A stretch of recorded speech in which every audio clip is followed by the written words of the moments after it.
primaries across the country.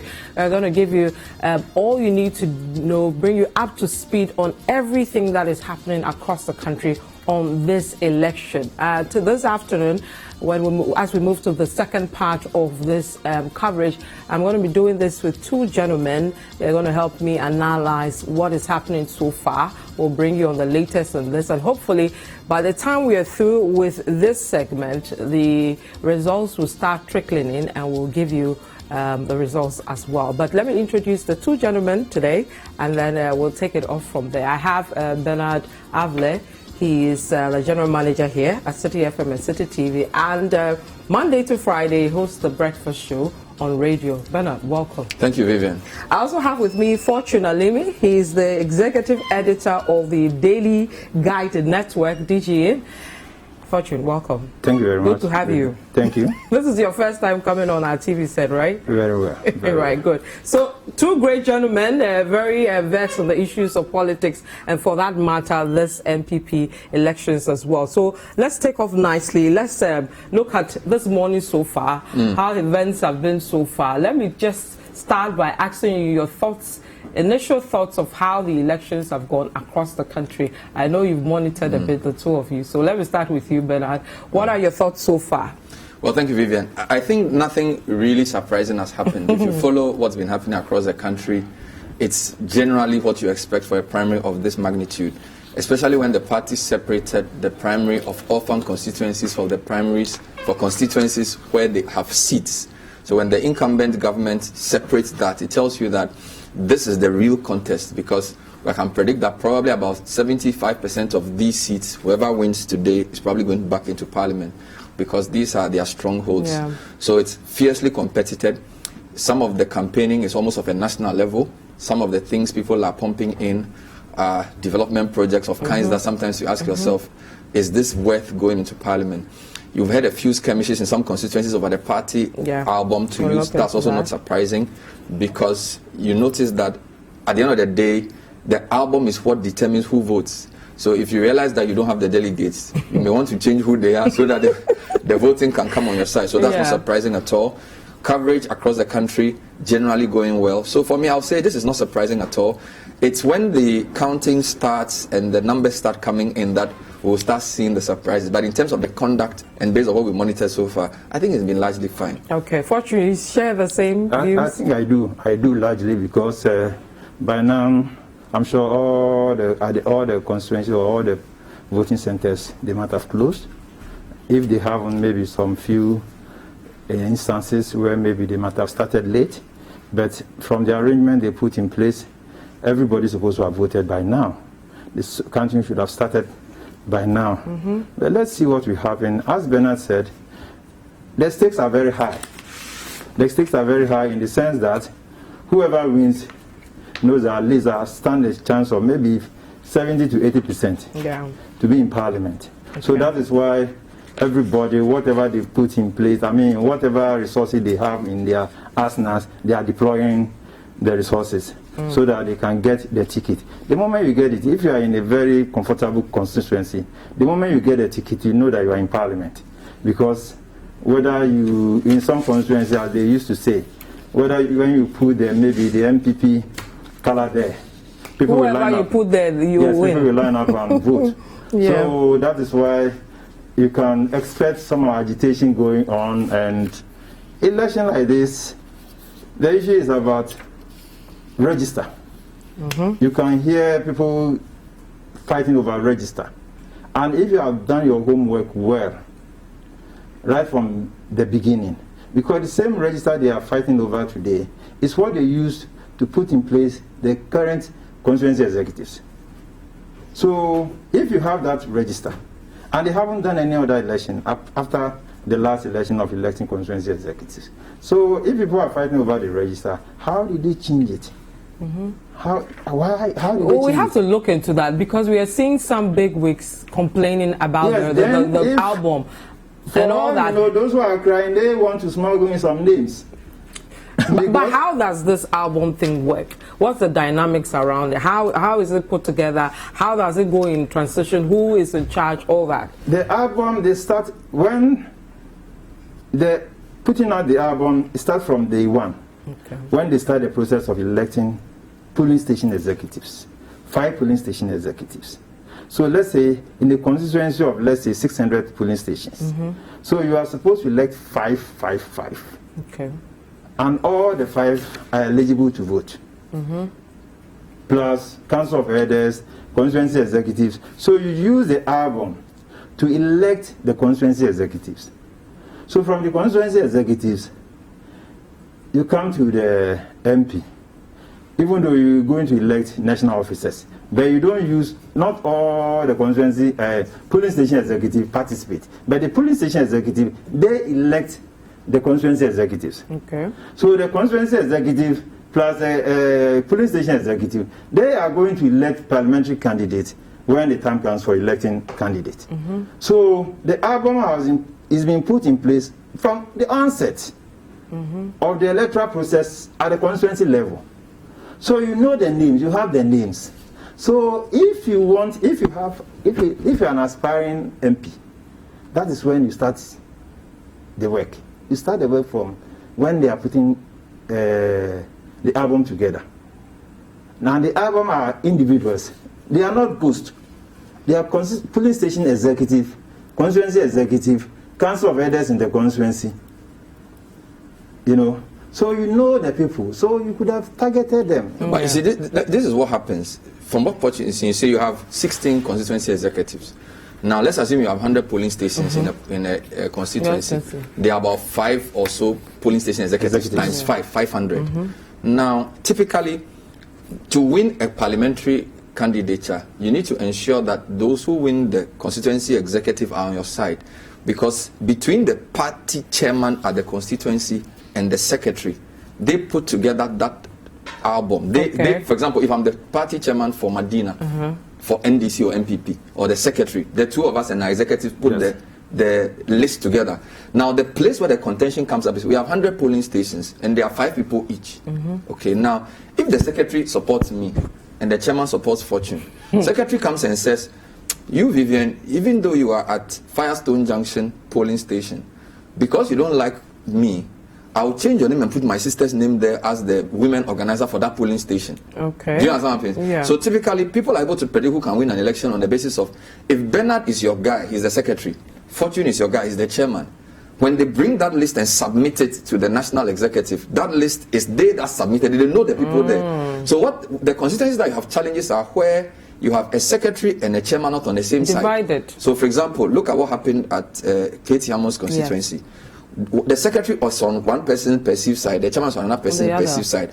Now, in putting that list together, they can see that, well, this group of polling station executives don't seem to be telling us anything in terms of whether they are going for us or not. So, and because if there are 100 polling stations and there are 6 people per polling station or 5, you know, it's not very. I mean, John Boydo in Accra cannot know whether Bernard Avle is the women organizer for Firestone or not. But that register comes to Accra. Yes, but that's what I'm saying. So, what measures are there for the election committee to that's what check? I'm saying. That ideally, it shouldn't generate any controversy because they've elected the people long ago. Yes, they elected them ahead of even the constituency election. But because some interests are at play. So people come in and try to smuggle some names and remove some names. Or in between that period, some people might have died. Or they've been replaced. So maybe somebody decided he's left the country. Traveled up, So they'll put transfer. Some of them are teachers. Yes. So they might have traveled from the constituency or transferred from the constituency. So they have to get replacement. Because there was one where they said that in the end there was proxy, and they didn't even know about that. So that also brought some skirmishes at the station. At Kwadaso. Currently, they are not voting today. They are not voting today because they have a problem with the album. And the problem is coming from the fact that when they were compiling the album ahead of the election of constituency executives, there were about 150 to 180 people. They can't find them. So they replace them. They replace them with new names. Now, the challenges, because Kwadaso, don't forget, that's Dr. Agric Minister's constituency.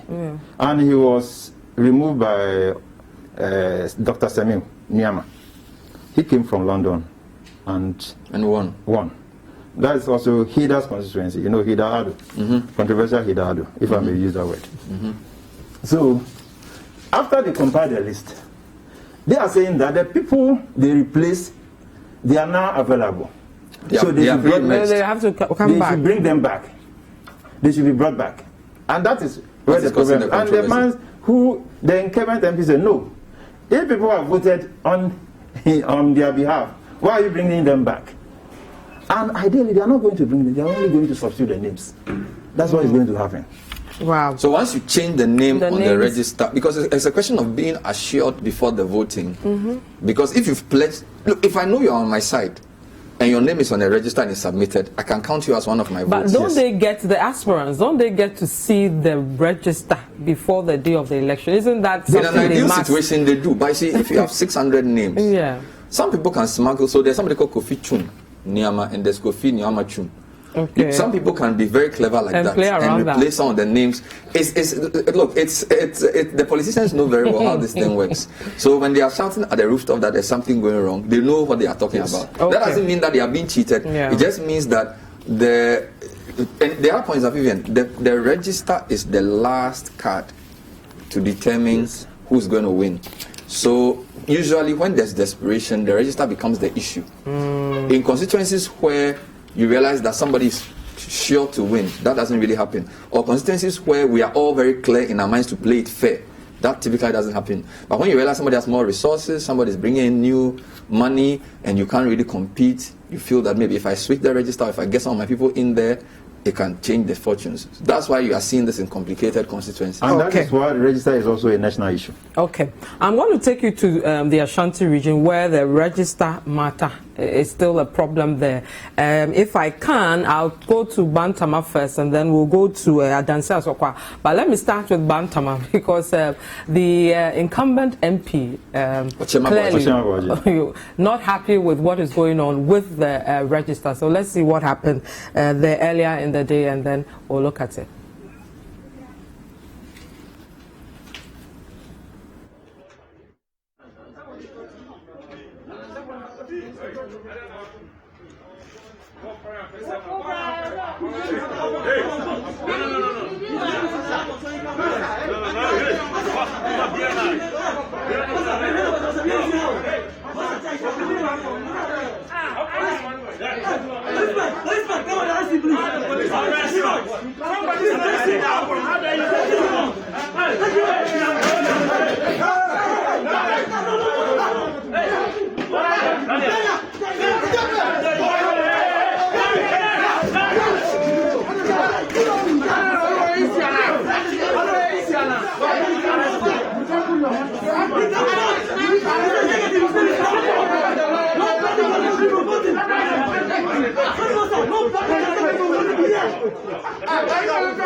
Don't let your chest fool you.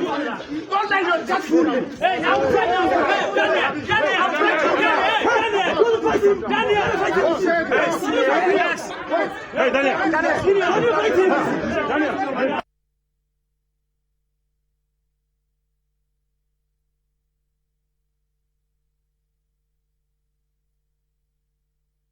I think, as you are aware, as my friends in the media, we came, we worked hard, we brought our party to power.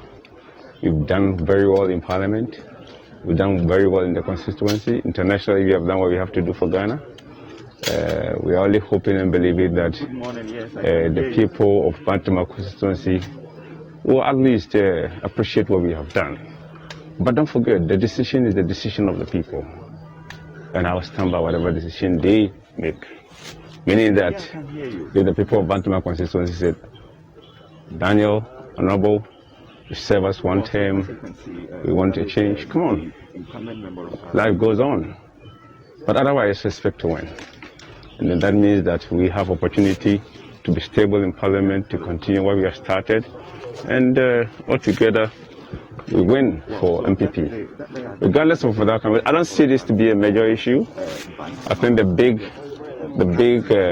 the big win that we are all working towards, regardless of what happened today, is to be able to even defeat the NDC in the upcoming 2020 election, because that's the biggest thing. And so for me, I consider this to be a process. And as long as it's fair, member of the party, if you're a politician, contest the other one you lose. It is a natural expectation of a contest of two people. So if you don't win for any reason, you just have to appreciate the people for the opportunity they gave you, and join hands with your friend and continue to support the party.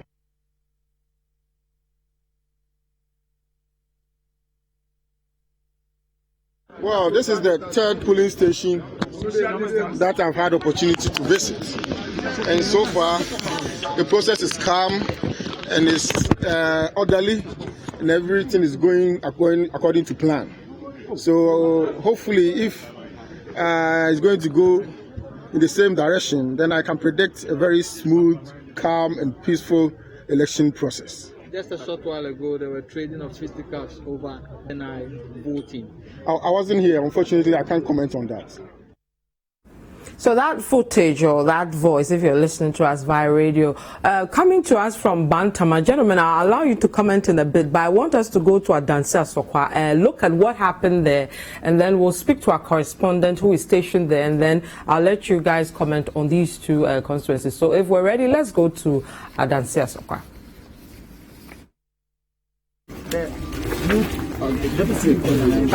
That we try, again, we would explain. I think that would make sense. Let me finish with this.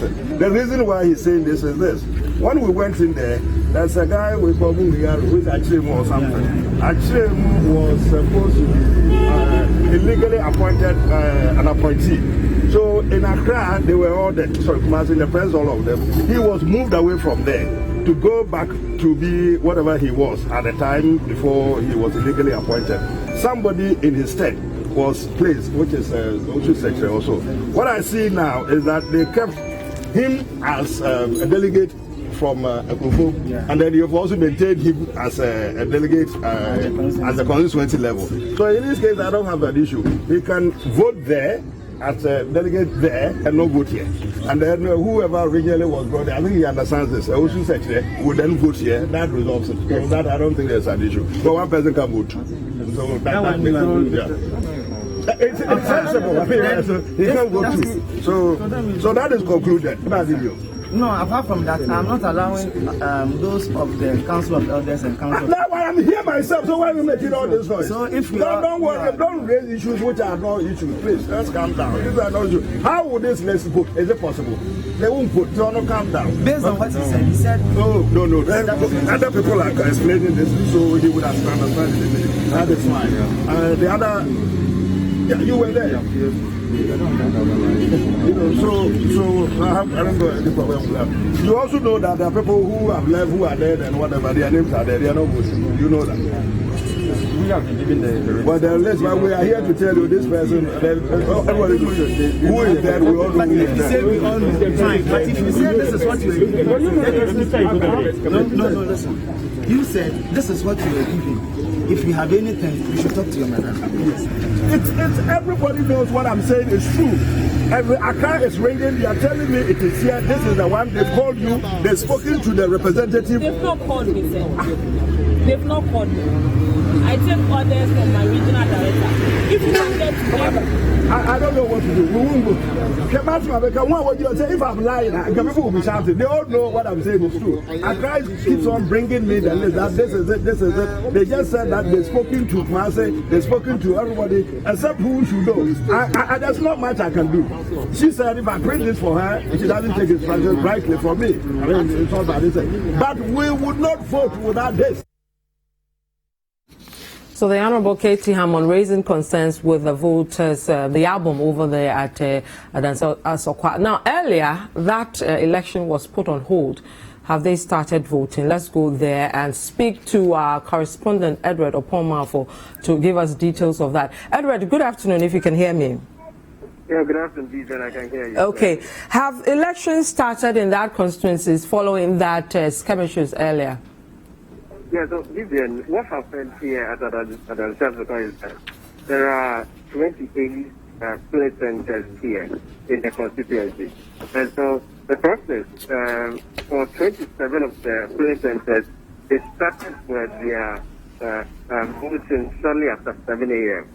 And there's one major area, that's the party office, the NPP party office here at Adansi, where a polling center has been set up here.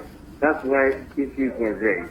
Initially, exactly started, the voting was about starting, and then the incumbent MP for the area, Mr. Kwabianya, raised some concerns that he had a different list. And the list that he was having, some people were not supposed to vote, but the ECC indicated that that was a list that had been given to her. So there were a whole lot of issues. The contender, some of them also came in, he also insisted that the ECC go back the actual list. So there was back and forth where Mr. Kwabianya had to call other people, and the EC also called other people. So the later arrived at this well, notice we start, but it had taken several hours, more than 3 hours after the scheduled time. So around 10:15 a.m., that was when voting started here. And so when it started, the main areas where they had concerns had to do with the patron and the Council of Elders in the constituency. So there are 2 people. So they have to suspend the whole thing, and so the 10 people are sitting down, but they were not allowed to vote. And so as we speak, for a number of people who are supposed to vote, almost everyone has voted. It's just left with one person. And it's left with the 10 other people who, because it has been suspended, they are waiting for the party hierarchy and also the electoral commission to reconcile that before they allow us to vote. So we are currently here. For various centers, we are almost done with the process. We are being to the various centers, and the election officials are just waiting for it to be 1 p.m. so they send the results to the polling center. But for here, still at the party office, we have come back here, and the Kwabianya is here. The the district election official is also here. There are some other party executive and the police commander for this area.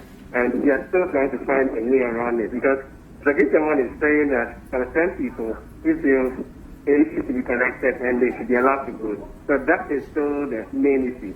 For the voting itself, they are almost at just level 1 person. Okay, so is the Honorable Kwabianya satisfied with the progress made so far over the matter? And his opponent, what has been his reaction to what happened this morning? Well, I spoke with the 2 of them earlier, and they are still around. And what they are saying now is that Mr. Kwabianya has a list, and he says that there are some people who are supposed to be part of those who will be voting today. And so there are people sitting down there. So in fact, and the issues that came around have to do with the Council of Elders and the patron. So these people, some of them who believe that some people are not supposed to be part of it. The Kwabianya is also having a list, and he's saying that there's a particular group of people who are also supposed to be part of the Council of Elders who are supposed to vote here. And so that has not been resolved. About just some few minutes before coming on air, I spoke with the DC official stationed here at the party office, the police center here, and she was telling me that they are not going to have the election for the 10th people, and one that was suspended. But Mr. Kwabianya just came in not long ago, and there's some kind of disagreement again over here. They are just trying to ensure that issue is resolved. That's as to whether they will be allowed to vote or not. So that is the main issue as we speak here at Adansi. Okay, before I let you go off, will there be an extension in the voting time, considering the fact that they started late? Yeah, Vivian. The main issue is because they know the number of people, and the people were hanging around already. They have been able to vote at the various centers. So when they come here, the election officials are eventually sitting down, and no one is even around to vote. Like I indicated, with some areas, because most of the areas they are down, the total number of people who are supposed to be there, they voted. Then there are some areas where there are 2 people left from one. Where I am now, the main center, there's just 1 person. That is, we take the 10 other people who are sitting there but have not been allowed to vote because it has been suspended. So we take that one aside. Most of them have been here and they voted. And so they are not really calling for an extension. The major issue has to do with the fact that there's a suspension. But let me talk to the party's representative here, who has the party brought a regional representative, and he is here right now, and he has been having engagements with the party hierarchy. So basically, let's talk to him to know what the party has been saying and how they are trying to resolve the issue. Hello, sir. Thanks so much for joining us on Citi TV. But what have you resolved to? Now, are you going ahead with the people who were suspended? Are they going to vote and do council found it? No one has been suspended. The issue has to do with patrons and council of elders. Yes, I mean, we have adults, and then we have the list of elders and then patrons. But one of the candidates is not happy with that list. So there was an issue raised. So our party national executive has brought a new list for us to do. So that is what we are concentrating now. But as you can see, the elections have been conducted. So it's left with only the Council of Elders and the patrons who have to vote. We are resolving that at this particular point. So the 10 people, are they going to vote? Are they part of the new list that has been brought? Yes, of course. Yes, they are part of it, and that is what we are waiting for. We need a confirmation from our regional office and then the regional director for EC to confirm so that we go ahead with the voting. So it means that if we are not able to get it on time by 1 p.m., we should get it. We should get it on time. I think by 1. I don't know what time it is. It's almost, but no. I mean, we need to wait until it is resolved. Okay. Yeah. All right, so Vivian, that's the issue here at Madam Chasika. The one I spoke to is the man who has been stationed from the regional office, the NPP regional office here at Madam Chasika, is Mr. Richard Bodi. Yes, so that's his position. Okay, thank you very much, Edward Opoma, for his correspondent stationed at Adansi. I will come back to you and see how the results go with that constituency. Gentlemen, interesting one we're seeing from Adansi. Let's start with that. In the end, we're told 10 people, council members of the party over there, their names were not there. They are trying to rectify that, hoping that by 1 o'clock they vote and all that. The MP, current MP, obviously not happy. Of course. Unfortunately, let's start with the question is whether the 10 people whose names are not in the register, have their name be replaced or just an omission? Because this is what we need to find out. Yeah. If they've been replaced, who replaced their names? If it's just an omission, it's a matter of putting the names there. But because in this game, you have to be very smart. If you are not smart, because you are talking about constituency with manageable number of delegates. If you are not smart, you may lose out. And Katie Amon, I think is in his 5th term or maybe 5th. Fifth. Virtually becoming Adansi Mugabe. So, and the moment you stay there for too long, you get irritated. People want to get you back. They want to get you out of the place. So he has also, and he's an astute politician. That one you can't take it away from him. He's an astute politician. So he has to also be very smart. Otherwise, they will play him out. So that is why maybe he's also agitating.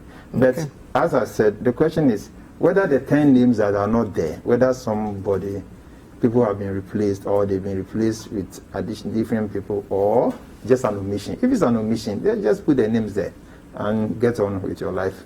Okay. Well, for me, it's interesting that they are fighting over 10 names. That tells you the margins are close. And the fact that the people they are fighting over are not polling station executives by Council of Elders. Because if you look at the list of delegates, that's not the largest. Five founding members, 5 Council of Elders. The larger majority are polling station executives. So this suggests it's going to be a close race. Number 2, voting started at 10 instead of 7. So this disruption is going to delay things further. Most places voting started at 7. At Dansiel, voting started around 10:15. So they're already 3 hours behind. Now, then there was a disruption as well. So probably going to vote till about 3 o'clock. That's the second point. Third point, it seems as if the person, I don't know how this works, the person who was going to vote, almost as if Mr. Hammond has his own list. when the person mentions his name, he checks and says, this guy is not supposed to be on the list. And the woman says, well, this guy is on the list we have. And then he calls the party and he says, no, the list you have on your phone is the same list we have. And the woman says, well, the party hasn't called us to say anything. So that's the same thing that's happening. We don't know whether there's a significant difference or it's just the way the name is spelled or whatever. But it's very clear that this is going to be, and don't forget that Mr. Hammond has had a challenge before. Okay, this is his 5th term. So this is all, even though he's a very experienced, this is very new to him. Yes, you get it? Because if you are a 5-term MP who has not had a primary challenge, so for the first time he's having to figure out, well, what's going on here? So even if it's 2 names, he's not sure, he doesn't know. And don't forget, there are key people supposedly behind his opponent. Okay, so look, it's, and if you listen to the interview earlier, the woman was pretty forthright. We don't take orders from you. It's very clear, Mr. Hammond, because he's been in for a long time. It's very clear that even if he's going to win, he's not going to have things his own way. Just from sitting here listening to what's going on there, right? If he can fight over 10 days. Yes, Evelyn Koko Kata, the district election officer, says, the party has not called me and I take orders from my regional director. Set that to Mr. Hammond straight. You see, so he's in a very uncomfortable situation. Yes, but you can't dictate. 5-term But MP. you think that 5-term MP quite powerful, at the time? I don't even know why the candidate is even there. I mean, for voting, vigilantes. No, you have 5 voting areas. It's not the police station. It's not. You have agents there. You have agents. So why do you go there with a list on your? It's all a bit chaotic, you know. And I think the woman was fair and firm. Let the right thing be done. If you feel that the list is wrong, you have access to executives in Accra. You know what to do. But he's not sitting pretty. Just from what we are seeing on the ground, he doesn't seem to be sitting pretty at all. Can Samuel win it? It's not impossible. But they are voting. We'll see. I mean, but it's not impossible. It's an election. Maybe the Samuel may be an underdog, and for he brings some surprises. Well, for me, there are a couple of stories that can remind us. In February, there was a story that your paper published. Yes. And the paper said some chiefs in that area essentially said that Adansi chiefs fight Katie Hammond, Daily Guide Network. And I'm not saying that means anything, but one of the chiefs essentially said Mr. Katie Hammond has said they were on his side and therefore he couldn't be defeated. And the chiefs came to say that no, we are not on your side. Okay, that's a telltale sign. And then we are told that the Ashanti Regional Party chairman is not on the side of Katie Hammond. Okay, in fact, there was some rancor between the secretary and the chairman, and one group asked Mr. Katie Hammond to apologize to the chairman. So it looks like key executives are also not on his side. And as we've said, traditional rulers are key. The executives, if all executives are on your side, you know where this is headed. If key executives are not on your side, you have another challenge. Then you have the Ashanti Regional chairman of the party. We're told he is not on your side as well. And he's a formidable wound to me. Okay, but Katie is a 5-term MP. You discount him at your own risk. Somebody who's done this for 5 terms, he is formidable. So, as Fortune is saying, even he definitely is not going to have his own way because he's always had acclamation. This time he's facing a challenge. So even if the guy gets 40%. It's still serious because it means that next time the guy could beat him. So he may still win it, but it's very clear that the foundations of Adansi Asoko have been shaken enough for them to want somebody to contest the so-called Mugabe. So that's an interesting one. You know, there have been some people that we've called the favored bigwigs who were not allowed to go, were not contested and all that. And Katie's name didn't come up in that. Were you surprised that even with the favored bid from the top, he appears to have been left on his own?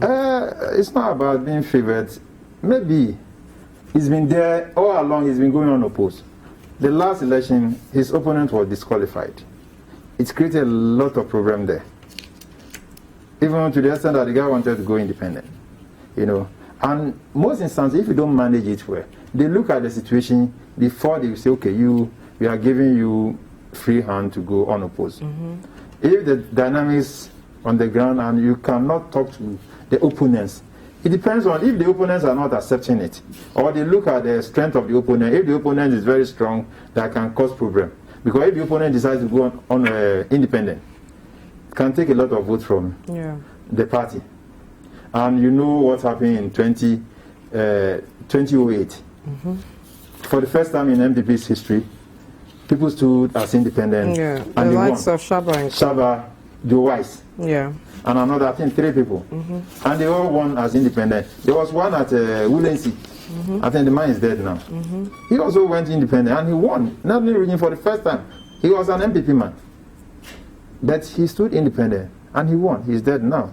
May God. But the quick point, if you look at the list of favored, the so-called favored bidwigs, there's a combination of things. For some of them, they are very key in government. So you can see people like Napo, people like Educhum, Isaac Esiama, people like Joe Wise, who is the deputy speaker. These people, the speaker of the majority leader, some of them are close to the executive, but that's not all. Some of them have also done very good groundwork. So like Educhum, when you go to his constituency, Bosomtre, and you see they are proud of what he's achieved, and he's done his grassroots politicking very well. So it's not just a question of party executive favoring you. To get, so Kojo Oponkroma, for example, he's a rising star in the MPP, he's the information minister, but he's also done his groundwork very well. So the people who are potential opponents have all been either spoken to or dealt with or have been brought on his side. So it's not just a question of the party leadership has favored you and therefore you are being favored by the executives. It's also a question of how well you do your grassroots politics. Okay, so and the other point is if you look at some of the contested seats where there's a lot of competition. So for example, the Kennedy Kankam seat, where Stika is going, or even the Bantama seat. Even though big shots in government may be supporting one side, the reason the race is interesting is that the other person is still strong on the ground. Don't forget that, you see, once somebody gets into government, the expectations on the ground are high for an incumbent government. So Ochem could be even playing the emotional card to be saying, look, we are the guys who've been here all the time. Somebody's deputy chief of staff is coming in with all resources to beat us. But you guys, I've been here with you. I've gotten you taxes. I've tried to get you work. We are all on the same side. So let's not make it look like the fact that KT didn't go unopposed was just because he wasn't favored by the whoever. The system. It could also be that his own grassroots work, groundwork. I actually think the groundwork is more important than being favored, because even if the president likes you, the president is not going to change the list of delegates for you. Of course. Do you get me? And the whole Flagstaff House or whoever supports you cannot leave, Jubilee House cannot leave and go and be changing those registers for you. You have to do your groundwork as well. So a lot of the people who are going unopposed, we should credit them with a bit of grassroots organization, where they see a potential competition and they quench it. Although there are some who clearly somebody wanted to go, but they still had to use some arm twisting to get them away. But for a number of them, they played their grassroots politics well. That's why they got to go through without any we'll move to Greater Accra in a bit. We'll go to Krowor in a bit because they've started sorting out. But I want you guys to comment on Bantama, what you think about interesting race going on over there. Daniel Boakye and then Francis Asenso-Boakye. All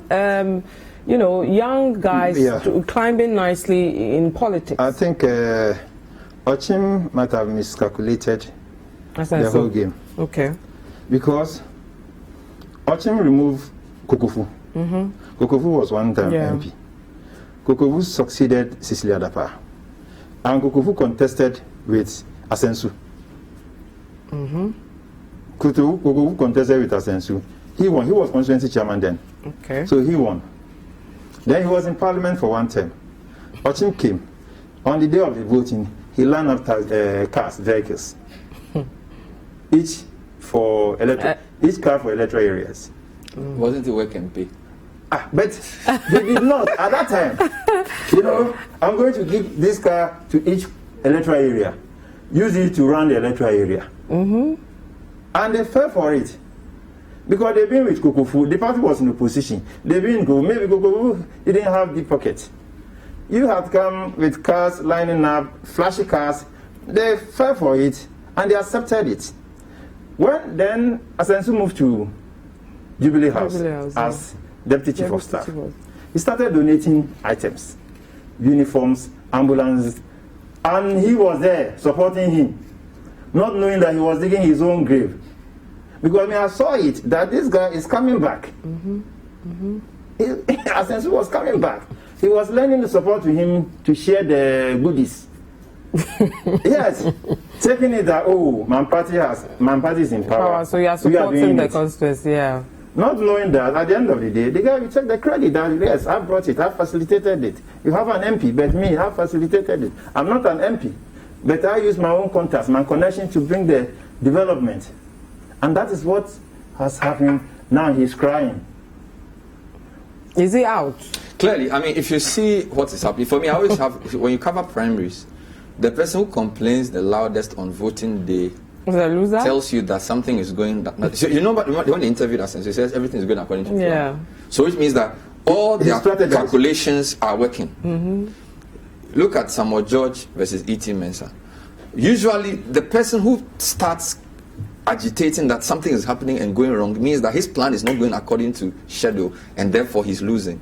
So from the body language of the two, and from the way Asenso is talking, it's very clear Asenso is going to win. And as Fortune said, and we need to say that Asenso is not new to the constituency. This constituency was carved out of the large Bantama. In 2000, the largest constituency in Ghana was Bantama. It was divided into Forikrom, Bantama, and Inshaiso. So, and it's a smaller constituency. Asenso has been nurturing this for quite a while. He's very close to the president, and I do not foresee him losing. So for me, I'll be surprised if it's even close. But this issue of vote buying that we are seeing with certain primaries, you know, certain areas for these primaries, is this something we should turn a blind eye to, because it appears it's now being entrenched? It depends on what you call vote buying. You know what I mean. You know what I mean. It depends on what you call vote buying. I mean, sharing of goodies all over the place. Like giving taking them food? this. No. In certain cases, we are seeing television sets, we are seeing fun, we are seeing money, we are seeing all that. I mean, the food is a list. And in some cases, phones. They are doing flat screens, big ones. Sometimes, initially, they started with 32 inches. And then now they are giving 43. Wow. Very soon they will give smart TV. No, the cinema one. So, it's very worrying. To be frank, we need to be very careful the way we are taking our politics, because otherwise, even those who are down there, it will put them off. The naked display of wealth will put them off that.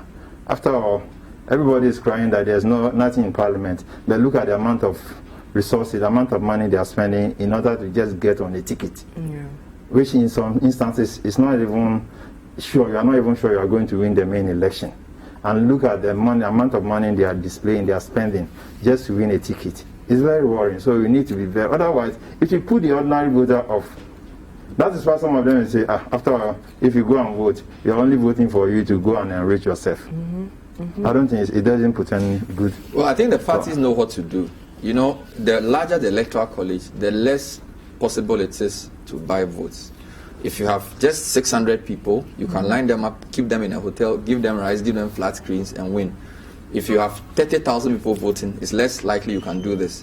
That's why people have said, if you get all card-carrying members of a party to vote, that would reduce the influence of money in terms of buying the vote, and the money can be used to do more organizational things. And even it's better for the parties, because you can use it as a dress rehearsal. Of NPP right now, assuming all card-carrying NPP members in Bantama were voting, or Adansi Asokwa, it will not be the same as just who is the delegate, 10 people and that kind of thing. And then they will also know whether their party members are ready for the 2020 election, because the card-carrying guys are coming out to vote. So I think in the long term, the parties need to try and expand the electoral college. It has its own risks, but if they want to influence vote buying, that's the best way to do it. Because if you expand the electoral college for ordinary members of the party to just go and vote, you can't line up 30,000 people and give them flash. Then give them all. You see, so it will be a positive step. You don't agree? I think, previously, the number of delegates used to be very sizable. Each constituency was having the same number of voters. Constituency executives, some few selected people. And they realized that they were camping them in a hotel. Before, on the eve of the election, you won't have access to the delegates. Your opponents, if you have deep pocket, as some people are saying, may not have access to the delegate. So they match them to the voting From center. hotel to voting center to vote, collect your rice, collect your TV, and you go. Yes. And they realized that it was becoming too, so they expanded it. Then they brought in these polling station executives. Still, people still have deep pockets to sort them out. So you see some people, they won't do anything in the constituency. They wait on the last minute, then they bring the resources, share it. Meanwhile, some are also nurturing the constituency from the beginning. especially the MPs, you need to attend funerals. You need to do this. Some MPs were not doing well. That one I can tell you. But some were very close to their constituents, doing everything. But last minute, you can see some money back politicians from Silver, especially maybe those who have godfathers. They come with their sack full of money, start dishing out goodies here and there, and at the end of the day, they've captured the seats. So the name of the game is money. Money. As we are seeing it. Okay, hold on with that thought. Let me bring you guys to Greater Accra. Issues of albums again were raised in some constituencies. I want to take you to Krowor because earlier they also raised aspirants there, raised concerns over the album again. We've been joined by Asenso-Boakye. He's our man on the ground there, and then we'll speak to him on the latest there. We are told sorting has begun there. Asenso-Boakye, good afternoon if you can hear me. Yes. Can you hear me? Yes, I can hear you. Okay. So, good afternoon. Thank you for joining us. What's the latest with your area of coverage? Okay. Here at the Krowor constituency, I can tell you that except for a few issues that we recorded early on in the morning, everything is ongoing successfully. As I speak to you now, I am at the Krowor polling station where counting is about to start. I can say that for the past 10 minutes, it's been heated arguments between the agents of the various candidates who are here. They are raising issues regarding the number of people who have voted and the total number of ballots that were issued to this particular polling station. Let me take you through it. The polling station or the electoral area has a total of 107 delegates who are expected to vote. Out of the 107, one is missed and the other one person has to travel. So we have a total of 105. All the 105 delegates have voted. But the total ballot that was issued to this place was 150. And they are having disagreements as to how to count the total ballots that were issued to the place, because the total ballots that are issued to the people voting is tally with what is on the issue, the ballot box papers that were issued to them. There seems not to be corresponding figures between the two. The 105 is recorded. That's what is supposed to be in the ballot box. But it seems not to correspond actually with what is on the total ballots that were issued. Okay, so how did they resolve that matter? The rest of the engineer, Emmanuel, said they should start from 1, count up to 100, and count the other 5 from another booklet. That the candidate, the rest of the candidates of the current MP is saying that they should just consider the booklet to be 100, then they take 5 other votes or 5 other issued ballots from another one. It is significant that actually, due to the disagreement on the mode of counting for what is supposed to be recorded as the total ballot issued for voters, actually created a little confusion. But as I speak to you now, the county consensus counting has started at the Prosecco Senior High School. Okay, so we're assuming they're going to go ahead with that and then count, and then we'll see how things go. But have you spoken to the 3 aspirants, and are they okay with the sorting going ahead and of course counting to happen? Yes, I spoke to the MP for the area. He is actually, I think he's also an aspirant in this particular contest. She was very sure, according to her, works in the constituency and in the country as a whole as the fisheries minister who speaks in this particular election. She assured the Citi team that she is going to win the election by at least 90% of the votes there. She was very sure of victory and he was very sure of the percentage. He also spoke to engineer Emmanuel Odai, who was very, very sure that he was going to win the election by a 75% margin. Remember that the father of engineer Emmanuel Odai is somebody who contested this particular seat at the primary level before a lot. So he was very sure that looking at what happened during this era and what is happening to the son to ensure that the son is also going to win by at least 70% of the votes that have been of the votes here. So far, that's why we've been able to gather the two leading contenders, like engineer and the fisheries minister, are both sure or optimistic that they will come out of this particular election very successful. All right. Okay. And I said, thank you very much. We'll return to you immediately. The results start trickling in with that constituency. Gentlemen, Krowor, Elizabeth Folekwe, Eric Ayikwe Okain, Emmanuel Lai Odai. Is it an easy one for Elizabeth Folekwe? I think so. She's winning. Coming from the coastal area, and she's the minister in charge of fisheries. And you know, the coastal people, the Ghana people, mostly, they are artisanal fisher people, even though complaints of a shortage of premix for, has she done well with that, the distribution of premix? So far, the noise is not too much coming from that angle. So I believe that it should be able to say true. It should be able to say true. Okay. I disagree. I think it's going to be much closer than he's saying, because the minister has had issues in the constituency. In fact, Krowor has been a very difficult constituency for whoever is MP. It looks like the expectations are very high. So they like switching MPs pretty frequently, whether it's NDC or MPP. And whoever wins this primary is not even guaranteed of winning the election. It's not like a Bantama. Krowor is a very close race between the NDC and MPP. So to have two formidable contenders going against her is not a good sign. She's a minister for fisheries. As I said, if you get a challenge of this magnitude for a sitting minister, it could either mean there's a problem up or problem down. I don't think there's a problem up, although there were a couple of issues that we reported. I think it's more a problem down, as in the grassroots, for which two significant people want to compete with her. I don't know who's going to win, but I'll be very surprised if she wins by a big margin, even if she's going to win at all. Just based on all we've spoken to and what we've heard, it's going to be a much closer race. That's interesting. You know, generally, the coastal areas, especially in Accra, they hardly retain MP4. Yeah. They hardly. If you look at Ladadeko, look at Lojokupo, normally look at all of that. Able to stay on for a longer period than any other coastal MP. So, like Vincent Odote, even their own party, they are sponsoring, the party executives are sponsoring the candidate against him. Look at how he was removed as a minister. You say, Okoboy he's going unopposed, has been saved.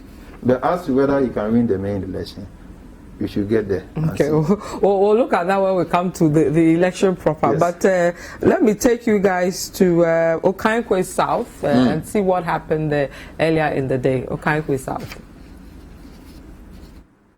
Party no yaji nyina ye baako. Enya NDC na enya NPP. Nyi nyina ye NPP. Obi di ni sika bayo. Obi anya ye. Onu ye oforiata. Onu di ni dia ba na na fredua. Onu di ni dia ba ye no wayiyi mu. Wachicha ma obia. Obi susu di ni dia ni ba ye no susu wayiyi mu. Obi mu anya fa ni sika. Obi mu susu fa ni sika kwafo di abo mu. Na ade no ye wo me party mu na say yes ah. Na che say wo che ye mu. Obi mu oni wuchi. Na ho ache na mu kwadi. Is the way na fan me nya bi but e be me yasa me manya na obi anya afse nyinya na ya committee bibi ti sa mi bra we no omo anya bi wo ho na wa mu na omo chiche fan amedata na ochiche amedata na ochiche na fa ne so o ma tete ai so ma kokko ya nyinya ya dede ma omo nya NDC ya nyinya ya NPP enti so o yiyi mu a na che se ehun yasa ka o ma obi a ma obia me ma obia na yehu se ade na oye no anya ya obia anya bi me dia o nyina wo ba nyina de obebe bia me support no me say party ba ko ba me me say ko bi nya fan ni san one e tete sa fan yi mu obi mu anya fan ni de ona bo ameda ata me che obi mu anya ka say de me tima moto tan me say me je me dia na me dan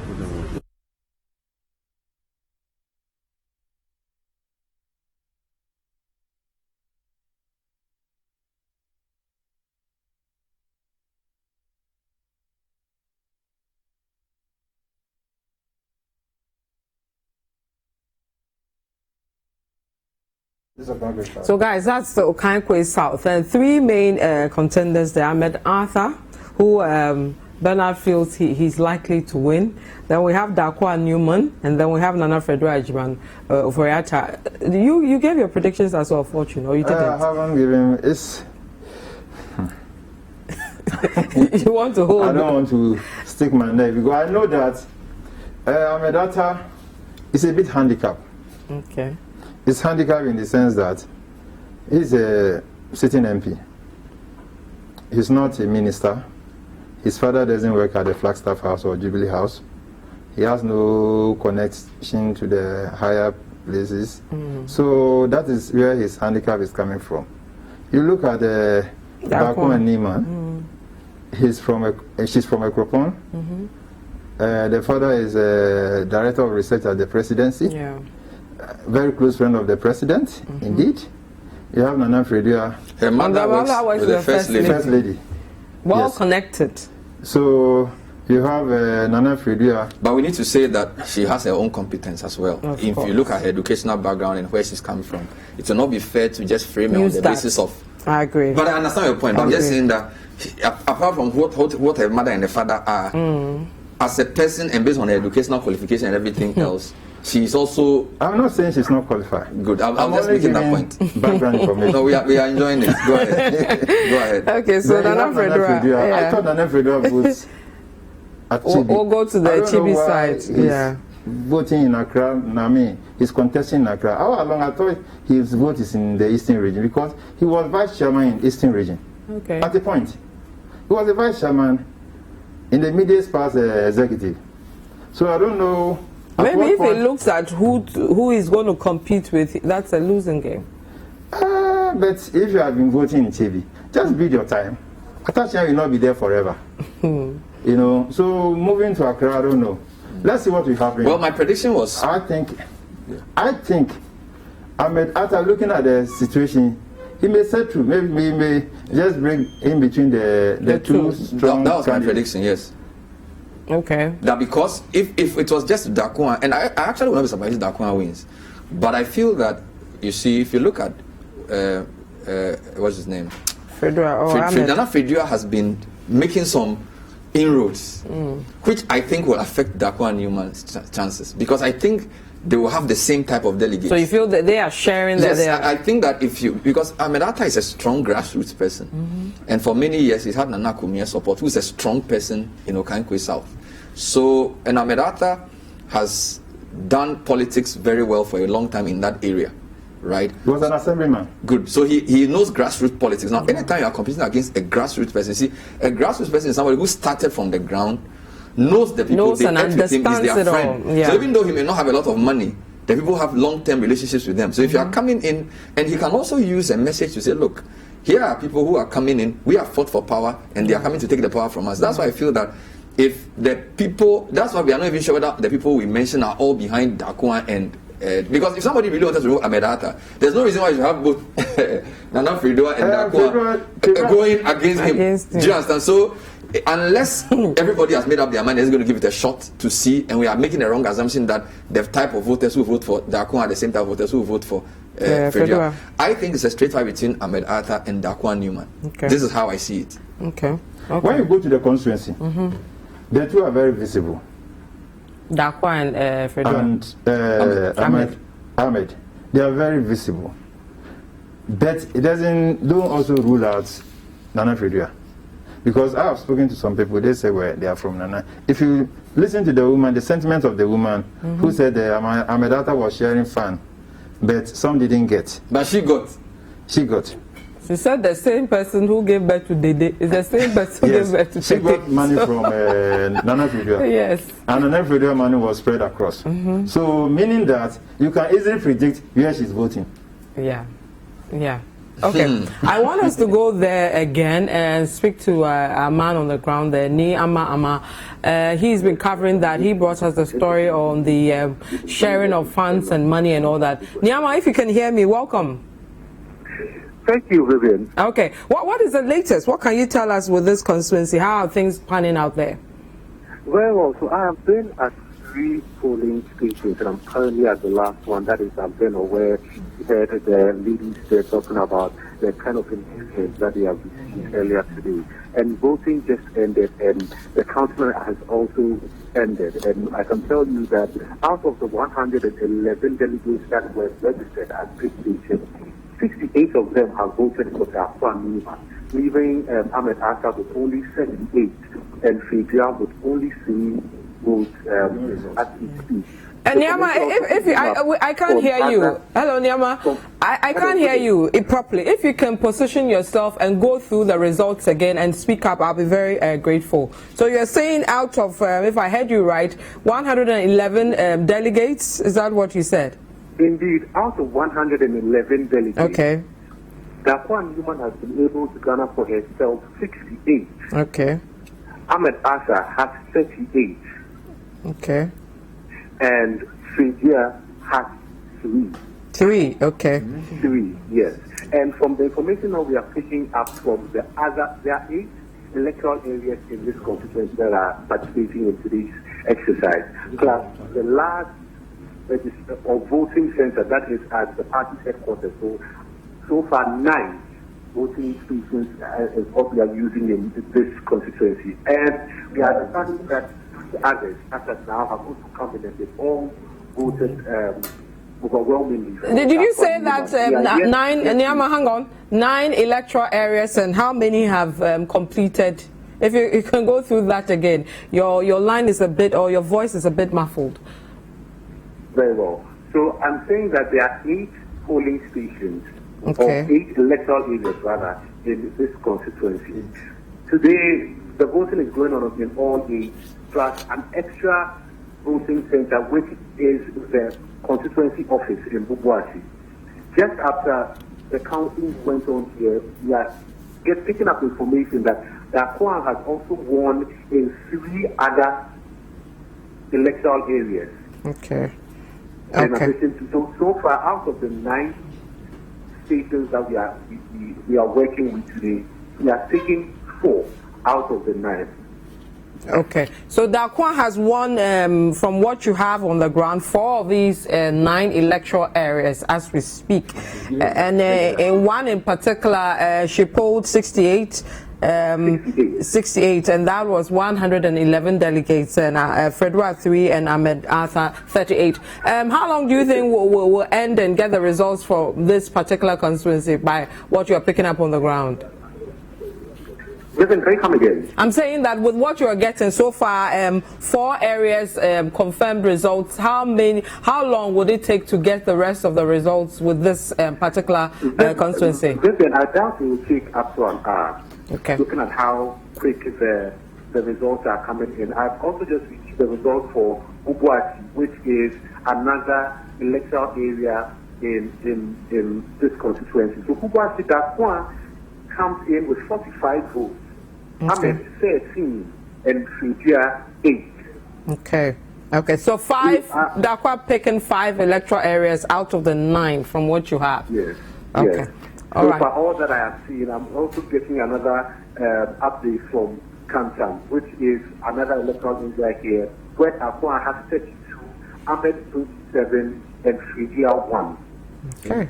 Okay. Interesting. Okay. So we'll return to you in about 10 minutes, where we're sure by then you would have gotten the full one certified by the Electoral Commission as well. So keep your phone by you. We'll call you in about 5-10 minutes and hopefully get the results for that. Thank you very much. Ni Ama, he's a man on the ground for the Okaikoi South. Guys, predictions? So I said it. Okay, of course. Dakwa is showing us that Federa didn't affect it that much.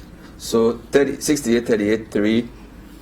Based on the ratios, 45, 13, it's very clear that Dakwa is in the strong lead. Unless the rest of the seats, electoral areas that come in, Ahmedata turns the tables, it's going to go for Dakwa. So we were right in saying that we didn't think Federa had made enough inroads there. Yeah. So, but Dakwa looks like she's on her way. We have to wait for a few minutes to find out. So that's an interesting one. Yes, Dakwa may, as I said, Dakwa may be the ultimate choice, but going to the constituency, maybe the background might have catapulted her. Of course. Looking at where she's coming from. that might have catapulted. But she was a polling station women organizer as well. So she's also been working her way in the constituency. Fine. So it's not as if it was brought from America or something. She's as a polling station executive, and she's also risen through the ranks. So her parents have whatever they have, but you can tell from even when you interview or when you speak to her that she's been working with her from the ground. Yeah, police station executive, women's organizer at the police station level. Yes, fine. You can't take that one away from her. But I'm saying that there might other factors that might have influenced her winning or looking like she's winning. We are hearing something from Bantama, which seems to confirm what we said a few moments ago, and it looks like very interesting. I'm sure I'll wait for your correspondent to bring you the figures, but it looks like we are going to have a new candidate take over, because the figures we are hearing from Bantama, and the gap is looking big. Okay. It's obvious. Yeah, so we'll go there in a bit. Yes. Our candidate was so confident that it's working to plan. Yes, so it's looking like Asenso may be on his way to the ballot box. Okay. The main contest.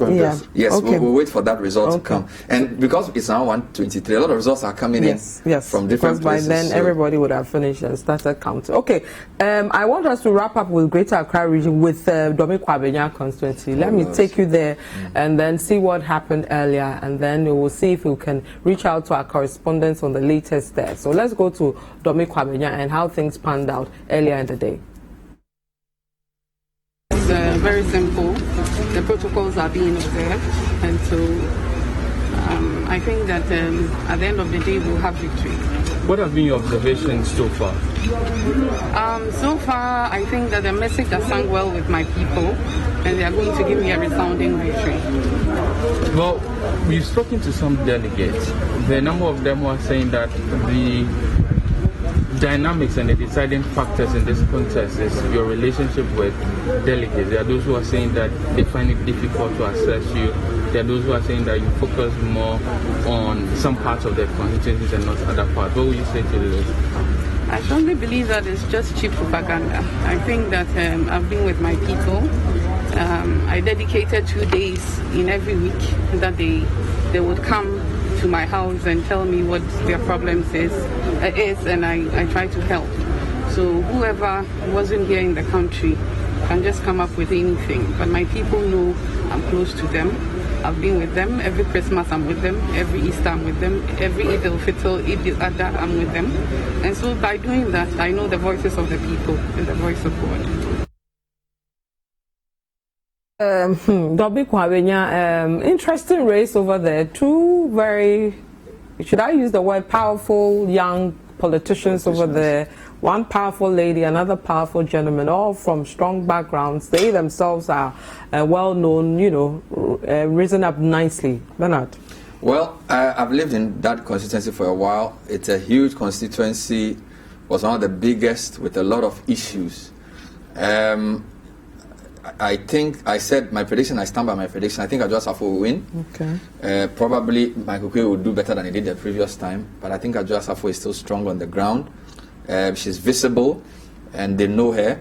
And for somebody of the stature of leadership in Parliament, if you look at the leadership in Parliament, a lot of them didn't have competition. Okay, so the majority leader, somehow the party managed to get him to go unopposed. The deputy speaker unopposed.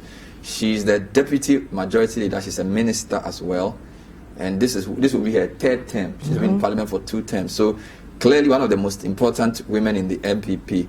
But she's going up against somebody from a strong political family whose father has also had success in the constituency. It will take a lot to overturn Adwoa support base. So even though Okaikoi will put up a good fight, I haven't seen any results yet. Okay, let me give you a quick result from the Taifa South is in. Expected voters was supposed to be 125. Okaikoi polled 45. Adwoa 73. Rejected ballot 1. This is what we have so far from Taifa South. Okay. Taifa South. Okay. So yeah. So for me, I think she would win. Yeah, I think she would win. That's from what I know. Don't forget, Adwoa's base is Taifa. She lives at Taifa because that's where the father's church is. Yes, but if you look at the other places like Kwabenya, I'm not saying she's not going to win, but you know, during the constituency election, I think she managed to get few constituency executives on her side. But the other guy, what's his name? Michael Kwabenya Jr. This is the second time he's contesting Ajostafo. Yes. Yes. The first time Ajostafo flawed him. Seriously. So I remember I'm expecting Ajostafo to win. Yes, but Okwe will do better. Better than the previous. Yes, much better. I'm looking at it because ahead of the election, you can see letters flying all over the place. Someone is resigning, someone is not resigning. I know it's one of the gimmicks. Yes. And to get 45 in Taifa is significant. That's good. Yes, because that is Ajostafo. Yes. So get 45 in Taifa, it means Okwe is working. Okay. Yeah, 45 in Taifa is not bad at all. Okay. We'll come to Domi Kwabenya in a bit when the results we get more from there. But let me take you guys to New Juaben South because I'm told a lot of results have come from there. And let's see. But I'll raise my correspondent there in a bit, Neil. But in the bit, let me show you what happened there earlier.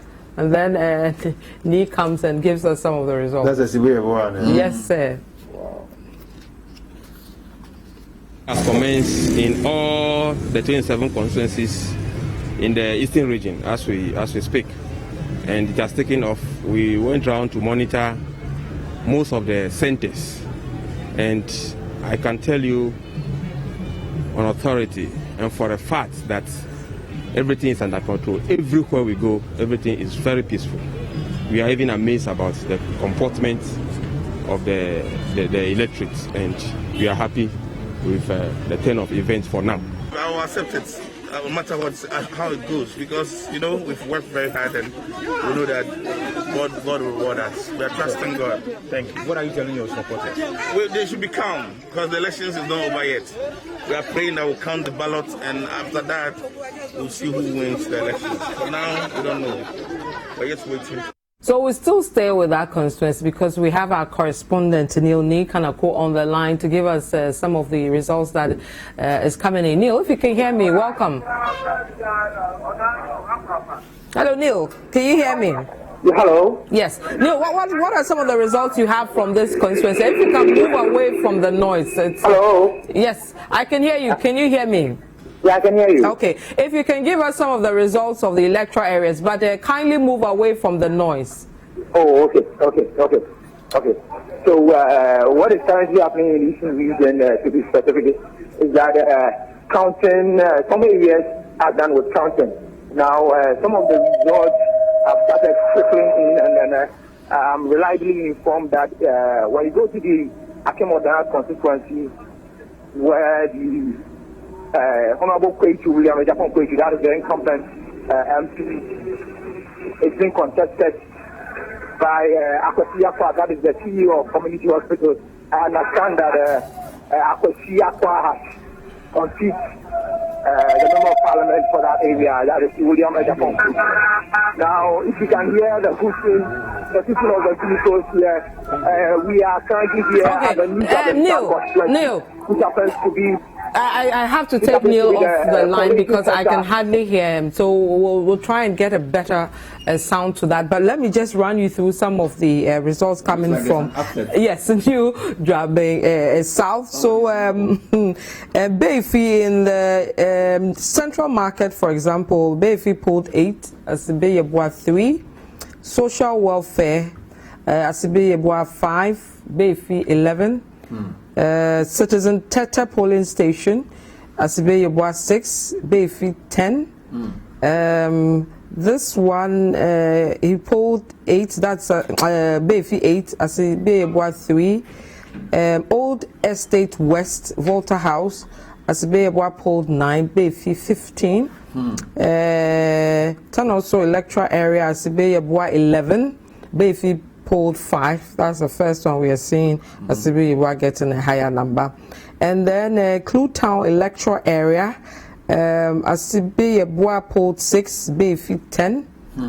And then Kantudu electoral area, Asibeyebwa 12, Beifi 8.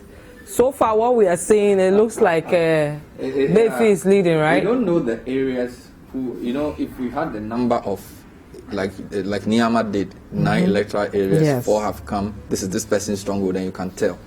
These things can be misleading. So we don't know whether the places coming out are Befi's places. So we need to wait a bit. And the delegate list also looks a little low. Yeah, the numbers are smaller. very small. I mean, I don't know whether they are doing it, whether they've had more polling stations than, because if you look at the Okaikoi South, these were in the hundreds. Yes. 9 electoral areas, so about 800 people. But now you are having 8, 6, so we are not sure how they are putting the numbers together. So we need to wait to get more information But I think it's a clear cut. You still believe Befi is winning? Yes. I've interacted with during the NPP Congress in Kufuria. You know, the National Congress was held in Kufuria. And I interacted with a couple of people, delegates who are from Kufuria. And it was clear that Befi was. I also visited, I went for a program in Kufuria. And we lodged in the same hotel, Befi. And I saw him on breakfast. During the breakfast, I said, are you lodging here? I said, yes. I said, well, I thought you come from Kufuria, I should be in your... I said, no. If he goes to the house, the people will come there. He won't have time to go around. It's better for him to go around. So this is far, I'm talking about last year, before even the primary. Last year. Befi is winning. He's been in touch with the people. And he was able to, I won't say influence the election of constituency police station executives. But he took part, he took active part in the election of the constituency police station executives. And that's the way to win the election. If you want to win the election, get involved. Get the constituency police station executive on your side. And then, you are good to go. Great. Let's go to our correspondent, Neil, again. Let's try and see. But before that, Juaben has sent provisional results for Bantama. Okay, what are we seeing? Francis Asenso-Boakye 452. Wow. Daniel Ochema-Boakye 122. Hey. Provisional results for Bantama constituency. Francis Asenso-Boakye 452. Daniel Ochema-Boakye 122. This is from Juaben. I'm sure he will come on the line to give you the details. Yes. It's provisional. But whatever the case, even if you want to take 100 out. There's no chance. So I was just going to give you the list of candidates for the number of delegates, but I think it's let's go. Will you look through that, and then let's go to Neil Kanako for New Juaben South and see the latest. Neil, what do you have? Yeah, hello. Yes, Neil, I can hear you. What do you have in terms of results? Yeah, okay, so some of the results are in now in the New Juaben South constituency of the Eastern region. Now, when you go to Siofriso electoral area, Michael Ochebefi had 3, and then Mark Esideyabo had 3. I had 2, sorry. When you go to Old State East electoral area, Mark Esideyabo had 3, Michael Ochebefi had 8. When you go to the Anglican electoral area, which is also in the New Juaben South constituency, confirmed results indicate that SBA had 5, Michael Ochebefi had 11. Now, when you go to community A and B electoral area in the Zongo area, Mark SBA had 4, Michael Ochebefi had 17. Now, when you go to Aula Town South electoral area, Mark Esideyabo had 2, Michael Ochebefi had 14. Osabeni Mao 50. Mark Esideyabo had 2, Michael Ochebefi had 14. Residential electoral area, MOB, which is Michael Ochebefi, had 9, and then Mark Esideyabo had 17. When you come to Kansudu electoral area, Michael Ochebefi had 8, Mark Esideyabo had 12. In Sukwao, so Esidey had 13. Michael Ochebefi had 8. Now, when you come to Tanoso electoral area, which is also in the New Juaben South constituency, Michael Ochebefi had 5, and then Mark Esideyabo had 11. Krowor electoral area, total votes, 16 total votes cast was also 16. Honorable Mark Esideyabo had 6, Michael Ochebefi had 10. Now, when you come to Insukwao Abosanso, Michael Ochebefi had 11. and then Makaside Yabua had 15.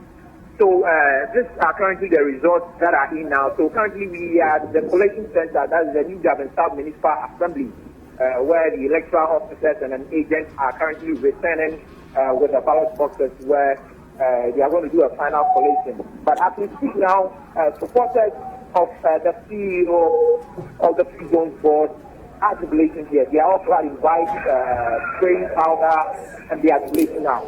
Absolutely for concerned results from the collation center. Okay, Neil, how many electoral areas are there, and what numbers should we be working with in terms of the overalls, if you have that? Hello, come again, please. I'm saying how many electoral areas are in this constituency, and in total, roughly, what are the numbers? Yeah, okay, so we are 34 electoral areas here in the new Juaben South constituency. Okay, so do we have an idea how many in total will be casting with this 34 electoral areas? Yes, 582. 582. And how many do you have so far, if you have that, if you put it together? Hello, please come again. I'm saying, do you have a number put together of this 582 per the results you've given us, if you have? Okay, so per the results, I think we have more than 70% of the results currently in now. Okay, and from what you gave us, who is winning with the 70% you have? From the 70%, team Michael Atibesi are currently in the lead. We are currently in a comfortable lead at this stage. Okay, so we'll return to you in a few minutes. We are sure by then you would have gotten the full results, and then we can let our listeners and viewers know that. Neil Nikanaku, thank you very much. Let's move to Bantama and take a live view from there, see really what is happening on the ground visually and with the audio, and then we'll give you the results as well. Hearing provisional results. So we are hearing provisional results, and then Asenso-Boakye is already leading. What was the magic? Yes, greetings to your cherished viewers. Thanks to God Almighty for today, New Patriotic Party. We are about closing our primaries.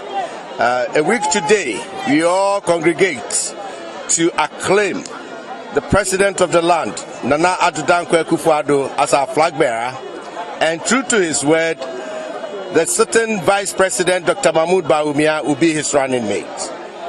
In pursuance of that and preparation towards 2020, this primaries was imminent. Bantama was among the 25 constituencies in the Ashanti region that had to go through the ballot. The other 22 were returned unopposed. Here in Bantama, the people wanted Asenso-Boakye to lead them. The will of the people has been fulfilled. The will of God has been fulfilled. We have restored, and we're going to restore the dignity of Bantama as the leading constituency in Ghana politics. In contemporary times, Bantama was and will be the best constituency in Ghana as a whole. We are happy because we have restored the lost glory. We've brought back the lost glory. Asenso-Boakye, the Deputy Chief of Staff at the Presidency, has been trained.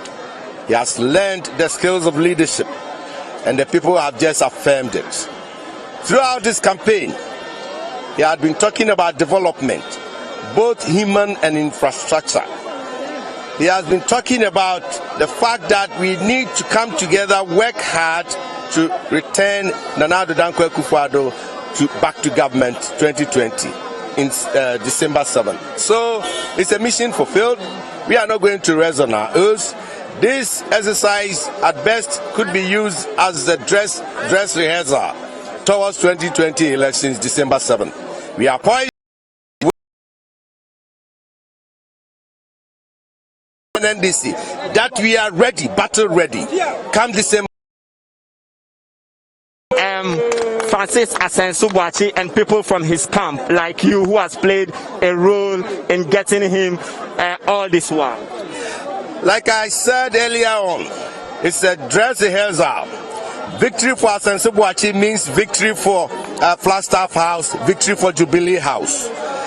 He came with a tacit blessing of the president of the land because he's deemed to have paid his dues as a party young man, full soldier, former and the first president of TESCON, having gone through the mill as a polling station agent in the various levels of party administration.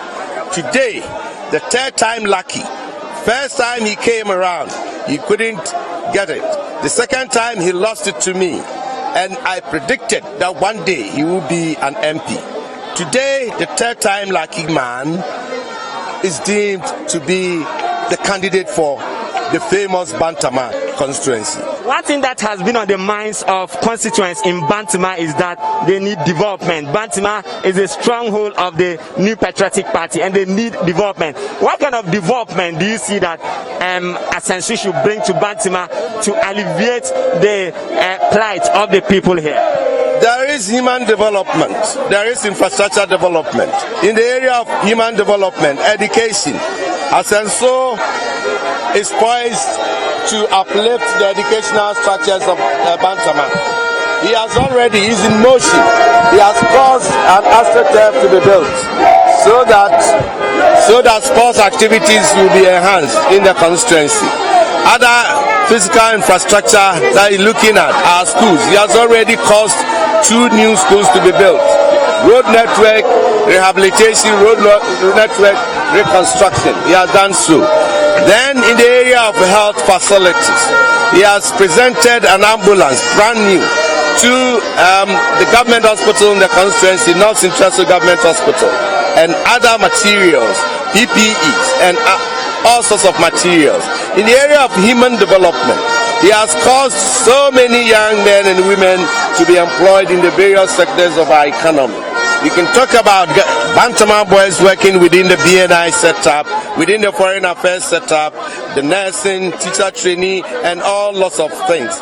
He has caused a lot of people to undertake youth training activities outside the country, particularly China and Europe.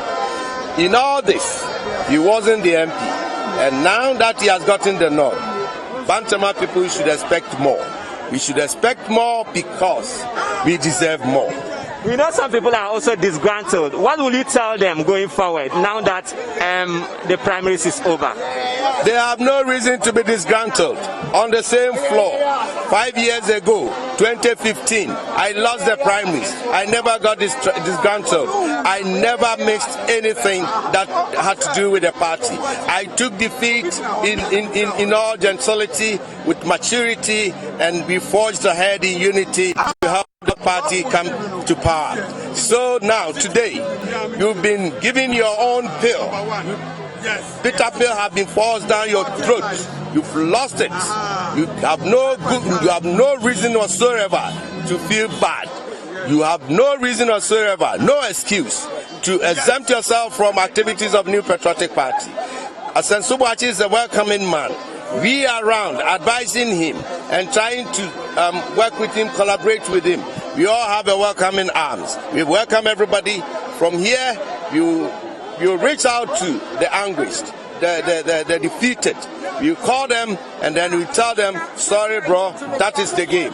That is how the game is. You win today, tomorrow you lose. Henry Kwabenya Kokofu is former member of parliament for the Bantama constituency. Still coming to you live from the Kwasi Aidan Hall, the Kumasi Cultural Center here in the Bantama constituency, where the results is going to be collated. Provisional results coming in so far. We have Francis Asenso-Boakye. So that's Hafiz Tijani at Bantama. The results we have, Asenso has 452, and then Ochem has 122. Those are provisional results as well. Yes, very wide stretch, isn't it? Who can sleep well tonight? Okay, we'll come back to that, but let me run you through quickly some of the results trickling in, and then we'll look at what we're seeing. So, Ewutu Sanya West, George Anda got 438 there, Joseph Edu 191. Okay. So under wins comfortably. Yes. Tema East Titus Glover, from what we have now, he's won 9 electoral areas with a total of 522 votes. Benjamin Ashite 233. Total delegates there were 767. Titus Glover, Titus stretches. Strong guy. Kwesi Mintim, Dr. Prince Amma, we're told, has won there. He got.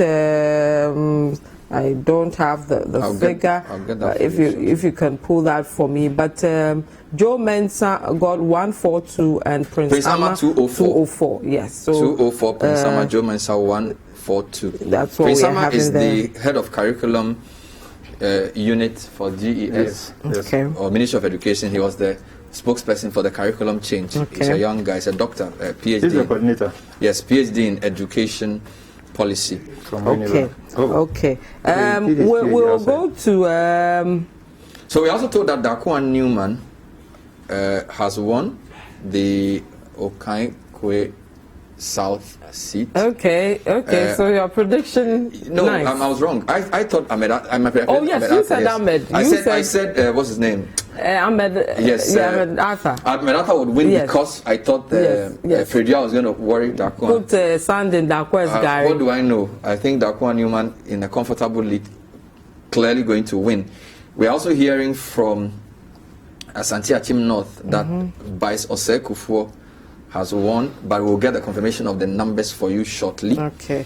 We're also picking up from Domi Kwabenya that Adra Safo has won over there. So we'll be bringing you the details. The confirmed figures coming soon. These are but there's all a tight for the numbers we've seen from Adansi Sokwa.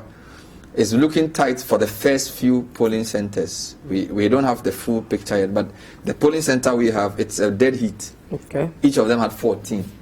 Counting is still going on in some places. Okay. Voting is still. So we'll see. We'll see how that. Let me take you to the Western region if we're ready and speak to our correspondent there to give us some of the results that he has. If it's while we're waiting for him, are you surprised by the results you've seen, the fully collated ones so far? Surprise will be surprise will be wrong. So far, you've not seen any surprise. I'm impressed with Titus Glover because the soundings I was hearing and the fact that the candidate going against him, Sandra interviewed the candidate, he sounded pretty confident. It's related to, I think, the regional ministers. Titus Glover is a fighter. Titus Glover is a fighter. At the point, God just want to. Yes, he beat the NDC candidate a few elections ago by 3 votes. His first attempt. Titus Glover is a fighter, so respect to Titus Glover. So I won't say surprised. Sheila Bartels, we understand, is also leading in Ablekuma North, and that will be interesting because she's going up against Nanekwe Free, who's the incumbent. And for example, for the Otate polling center, Sheila Bartels 113, Nanekwe Free is 61, and the others have fewer numbers that will not make any significant difference. So Sheila Bartels seems to be putting up a good fight. She removed the incumbent who's been there for only 1 year. Ablekuma North, don't forget, Kwabenya Bartels handed over to Joe Apia. And then Joe Apia to Nanekwe Free, and Sheila Bartels is coming back. So keep an eye on that one as well. So look, it looks like the people who have the blessing of some groups are winning for now. The blessing of the higher powers are winning for now. So we'll wait and see. Still keeping an eye on New Juaben South because the figures brought out don't give us a clear picture. Although Beth is in the lead. Because there were a couple of centers that Esibe Eboa won. We have to wait for all of them before we can tell you. But Beth seems to be in the lead. I don't know how comfortable it is, but he seems to be in the lead. Okay, Roger? Yeah. So those are my thoughts for the results that have come in. No surprise, as you said, Kwesi Mintin, that's Prince Amma. I think he's doing well. He's a local boy. They love him. Joe Mensah, in 4 years ago, he defeated Joe Bidwansan for Kwesi Mintin. Okay. Bidwansan had also been in Parliament for about 3 terms before he was removed. So he has not consolidated clicked with the party people there. Yes. Okay. I don't know how he won, but they see him more like an outsider. That is the vibe I'm getting from the people there. So when this guy came, Prince Amma came, they saw him that this is a local boy, so let's rally around him. But notwithstanding, The incumbent didn't do badly. 142, 204 to 142. Almost half of the vote. Almost half. Okay, Krowor, the results are in. Afolekwe wins with 357. Very close. Emmanuel Ayo died 352. She won by just 5 votes. Wow. You see, I told you that when you said you were sourcing comfortably, I said that was my reading. So it's basically 5 vote difference between the incumbent, who is a minister, so she may have and Emmanuel Ayo died. So it means that the NPP has work to do on the ground, because if you have such a split, and NDC is very strong in these coastal constituencies, and usually in the first term of an NPP government, NDC makes a comeback on the coast. So keep an eye on Krowor for even the general election. She has a lot of work to do to consolidate that seat. We are told that Sisala West Member of Parliament, the Honourable Adama Patrick, has lost. He lost to Salifo Nalewe. He only managed to pull 145 against Salifo, who got 221. Wow, Sisala West. So it's the Sisala West. This is West. Upper West region. Yes, where the point of Upper region is that Upper region, their parliamentary candidates did better than the president, if I'm not mistaken. So Upper West region had strategic parliamentary candidates for NPP, for which they won the 5 seats they won. So if the candidate is not popular, you better change them, because traditionally it will go to NDC, because and usually, again, if you have a, don't forget that the NDC too had challenges with some of their candidates. If you listen to what Hafiz has been Latif has been telling us, some of the MPP candidates in Upper West did well because there were issues with the NDC choice of candidates. So the MPP exploited that. So if you don't manage that process well, the NDC will come back again, because they are stronger in the Upper West than the MPP is. Those seats are traditionally NDC. But the Sisala area, you know, the Sisala area is mostly, it used to be PNC because of Liman. Liman factor. So it used to be Daniba those days. Moses Daniba. Moses Daniba, who was the MP for I think 2 terms. Then after he lost, the NDC came in. Then MPP used the opportunity last election to snatch the seat. In fact, there are 2 Sisala seats. MPP won the 2 Sisala seats. And I'm not too sure whether the guy who won is the Deputy Regional Minister. Because the Deputy Regional Minister is contesting one of the seats. So if it may be this very seat that the Deputy Regional Minister might have won the this thing. Ewutu Sanya West, George Anda wins with 438, Joseph Edu 191. Total vote 629. Very interesting news coming from Tafo Pankron, but I'll wait till correspondent gives me, because that has 6 people going. Don't forget there was the incumbent was not contesting. The incumbent is not contesting. That's Akotose. And you have some new faces like Vincent Ekoesifwa. You had. Do you have a concrete result? If not, I'm waiting. Okay, so then I'll take you guys to the Western region whilst we wait for that one. Where Vincent is the PR at the Education Ministry. Yes. It's going against Caroline. Carol, who's the head in the SDG office of the presidency. Yes. Okay, so let's go to Akwese Nyimeje, our Western regional correspondent. He has some results ready for us. Akwese, if you can hear me, please go ahead with your results. Akwese, can you hear me? Hello? Yes, Akwese, I can hear you. Can you hear me? Yeah, I can hear you. Okay, let's have your results. Hello? Yes. What results can you share with us from your region? Hello? Yes, I can hear you. Can you hear me? Hello? Okay, we're having challenges getting, so we'll come back to Akwese later. So let's look at the Ashanti region. Some interesting things coming in there. One of the things I predicted was that I thought that in Shayeso, it was going to be a very close race between Stika and the Kankam. So Kennedy Kankam, they become like how do I call it? Lionel Messi and Cristiano Ronaldo. So initially, Kennedy beat Stika in the previous primary to win, and Stika has come back strong. Wow, he's come back strong. I'll give you the numbers soon, but I'm confirming that he's won. So the Maslock CEO, everybody calls him Stika, but his real name is actually not that. Stephen Amwa has defeated his old foe. His old foe. That constituency, you know, it used to be Dr. Anani's seat. Yes. Yes. And the two boys, they are Anani boys. Initially, Anani boys. And then they were executives working with Anani. Don't forget that Inshaiso was one of the 3 constituencies that Bantama was split to become. Anani was strong there, and Inshaiso, Bantama and Kwadaso. Yes. Okay. No, the split, it was Inshaiso, Oforikrom, Bantama, and Inshaiso were split out of the original Bantama. Okay. And Inshaiso, if you want to know Inshaiso, if you go to Golden Tulip Hotel in Kumasi, Rathray Park, Capital FM, that's the Inshaiso area. It's a bit like Ridge in Accra, a lot of nice trees and things like that. So, Stephen Amwa, we are informed, has picked his good friend Kennedy Kankam. You know, he initially stepped down for Kennedy. Yes. Because he thought he has a lot of things to do at Maslow. Yes. So finally, at last minute, he reconsidered his position. Yes.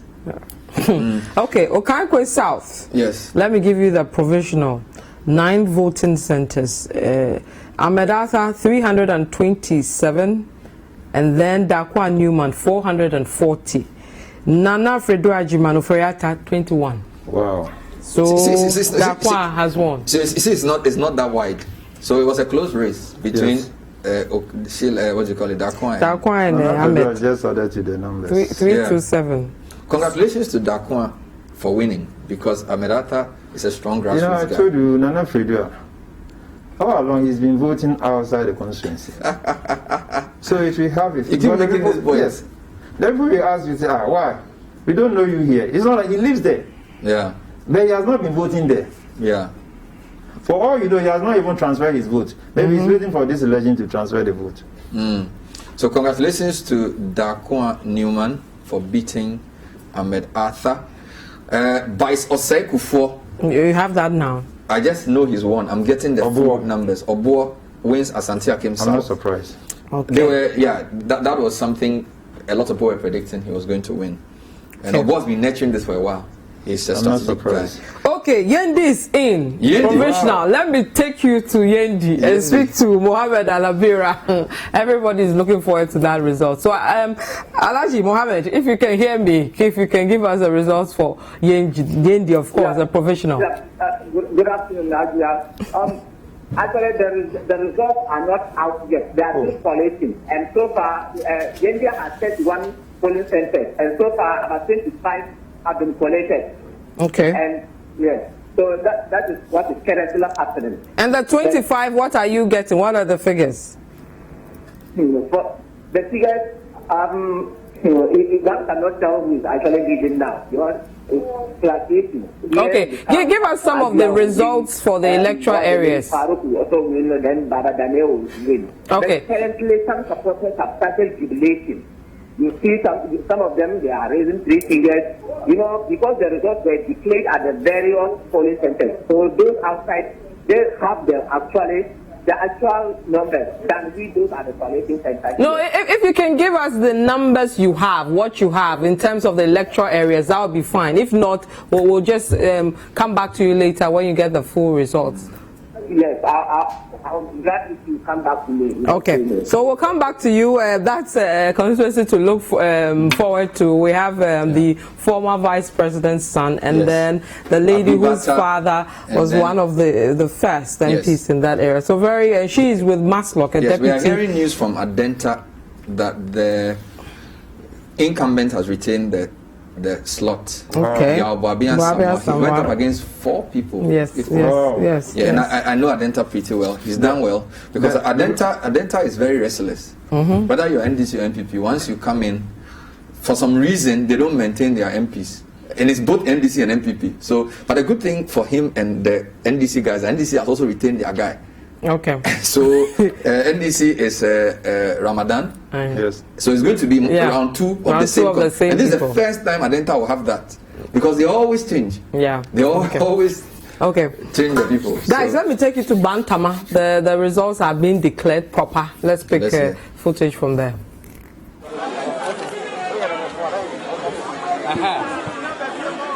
So, the final declaration Honorable Daniel Otem Abuaje had 122 votes. Honorable Francis Asenso-Boakye pooled 456. Total valid vote 578. Total reject vote 1. Total votes in the ballot box 579. Now, on behalf of my chairperson and my regional director, Honorable Francis Asenso-Boakye is duly elected. Well, that was a declaration by the Electoral Commission. Certified results coming from the Electoral Commission in the Bantama New Patriotic Party primaries. Honorable Francis Asenso-Boakye, Deputy Chief of Staff at the Presidency, polled 456 votes. So he's coming right now. He's been accompanied by the constituency CEO, Dr. Oheniba Danso, the elected candidate has come here, is going to be acclaimed. So a lot of crowd here. Asenso-Boakye has just gone to where the Electoral Commission officers are, and then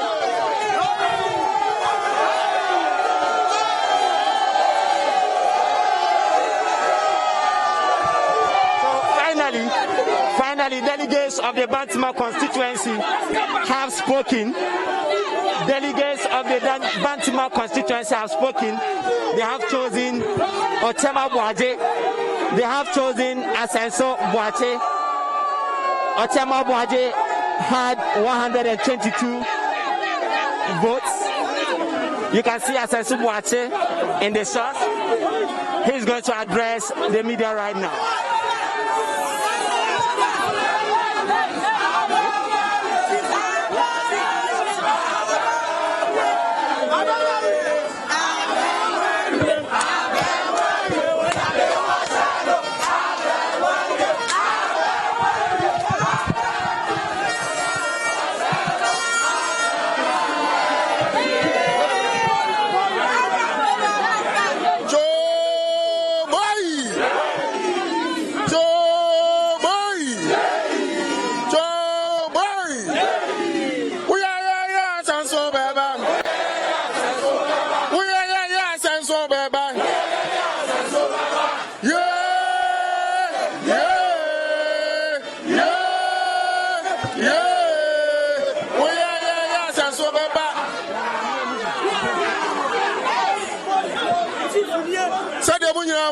Why? There's no microphone. Say the Bunya Munimno. Say Siana Electoral Commission. I declare me say, I'm a parliamentary candidate elect our Bantama constituency for the 2020 elections. The Dikaino, Medina Kesia, Ababana Kufuado, the president. So Mama Konyano, Samuel Sum, Ewo, Nabamu, and then Shra, Edia Bremen, and Mabusia and the Bantama. You toss me, Madame Mabusia, Millennium Mimba, and Minyanum Asin. Say, on my support to me. I'm a very hard campaign process. I go through successfully. I'm off what you say, sir. A queen. And then to quiet Obia, Obedi and Nimkai, and the Ako a Concasiano. And none and Bantama delegates.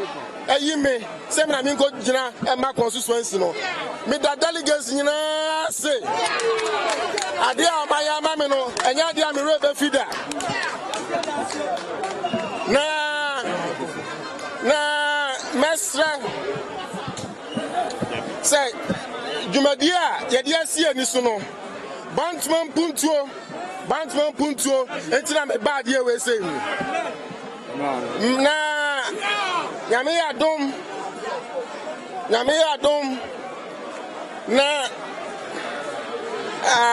say your na say wini a number MP a bosh ya bo nyina no ye be make sure say ye be di so ama ban computer na koso se si abra mi remu no me hu say honorable Ochema Boaje say no offer a consider defeat. Yes, and you know me jiri say me kan no internal election it's you know ahodi bia o wa so de ba tire chi no me de kokun kase no won fam ra ne nyina yanko ne go to NDC na ade ba ko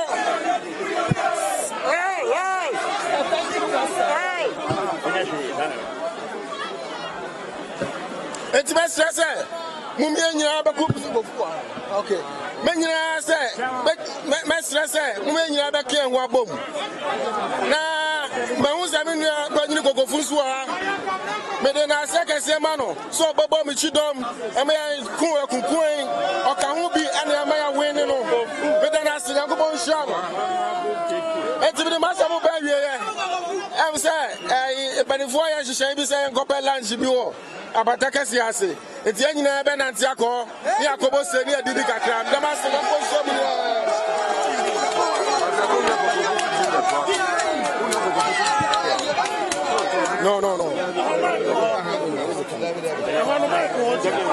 on English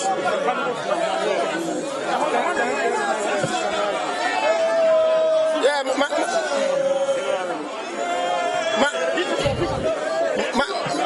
Makatri me besa me put up kakra so so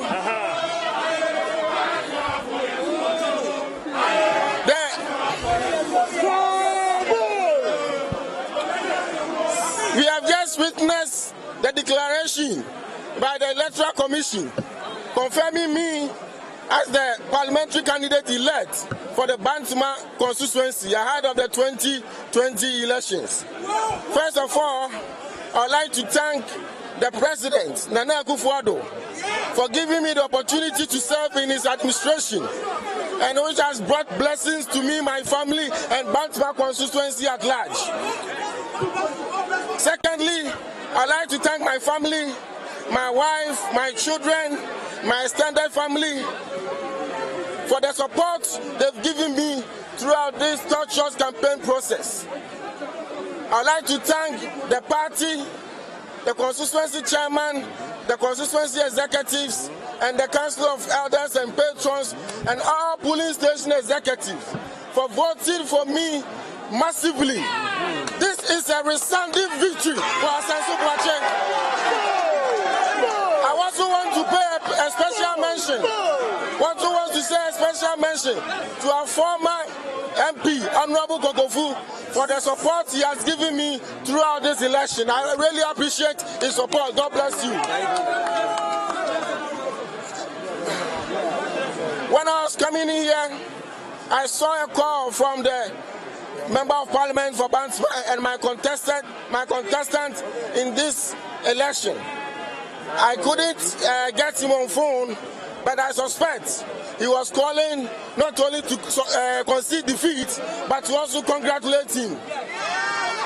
I also congratulate him for accepting the defeat, and I want to assure him that, like I said in my previous statement, this is internal election, and I bore no bad blood with anybody.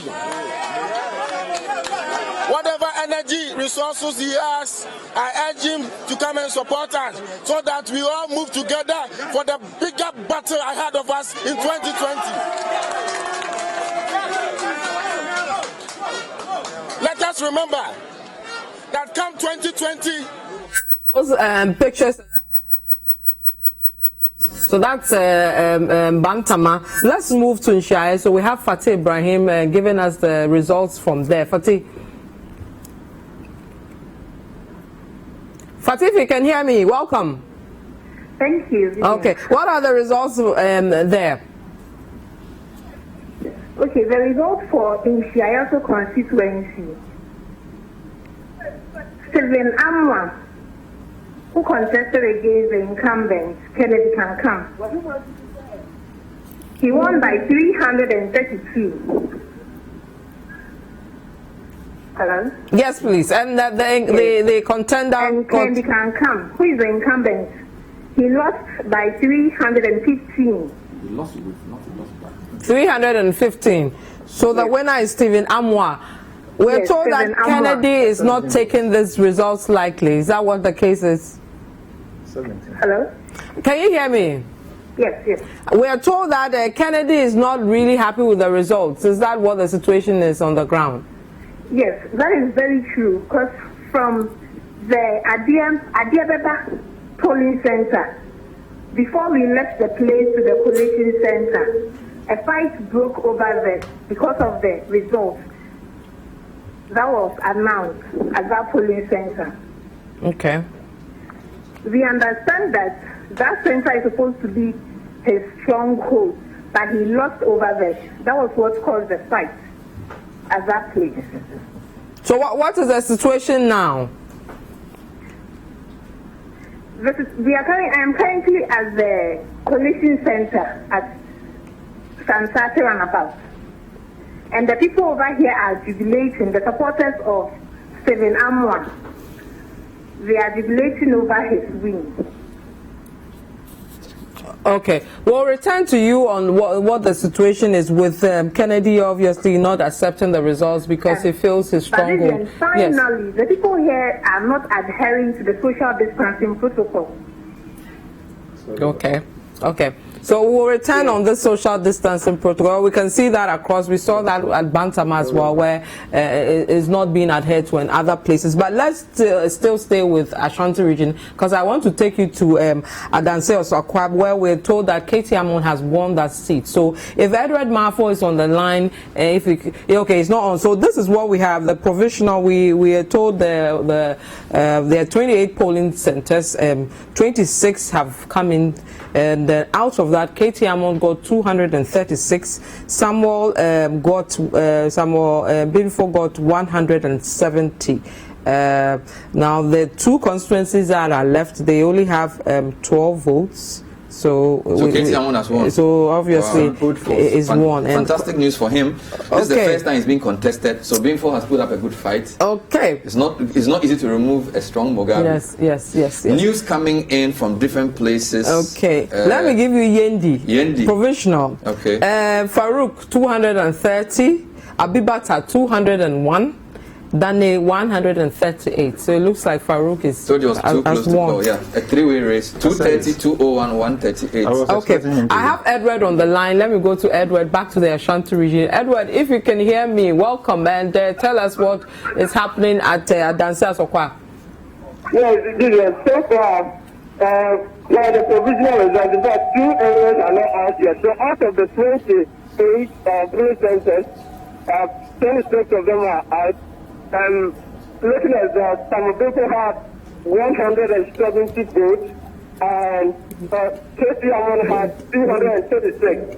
And now, the process of Katie Amon, they are debating, but Katie Amon is not going to debate in this year, and people are debating her. The point is that for the two centers left, there are 6 votes each for each of the centers. So even if you add all the 12 votes to his contenders' votes, it will not still be up to his vote. So, say there's just first vote, that means that he has actually won. So, although the coalition is still going on, the jubilation here at Asenso-Boakye.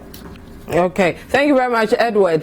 Coalition is still going there, but from what we can see with the figures, the Honourable Katie Amon yes, is still in the parliamentary game. Katie Amon has done well because Samuel Binfo has put up a strong fight.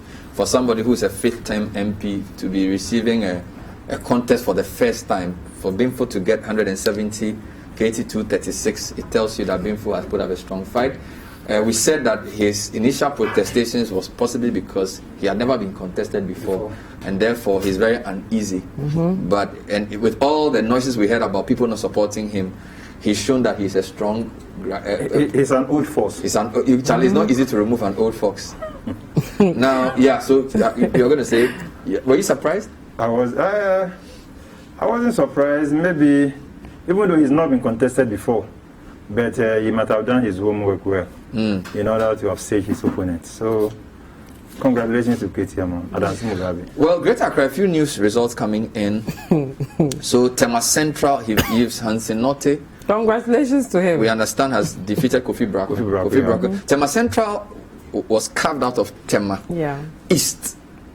Right, so there was Tema East, which was Tema East and West. Yes, so they take small here. They take small here. But Tema Central has always been a safe seat for NPP. Yes. Okay. And so the three Tema seats. They are not all safe. Tema East is very close. If you look at the results, Tema East, where Titus Glover is the closest NDC gets. Tema Central and Tema West, NPP does very well. Okay. But Tema East is always very close. So if Antinote winning Tema Central suggests that he's almost on his way to Parliament. Right, because that seat, if you look at the margins, is always NPP. Tema West is also quite strong NPP. Tema East, that the NDC. Tema East, and Tema East, Ishmael Ashiti, when he was MP, he used to have a landslide victory. So Ishmael Ashiti, the current regional. Because at the time, Tema Central was part, but when they carved out Tema East.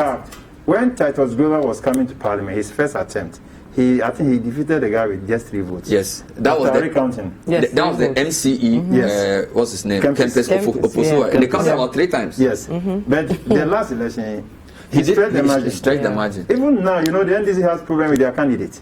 Okay. The candidate is in America. Adansi, the former MC, yes, is in America. So they are even considering electing new candidates because they don't know if Corona will allow him to come.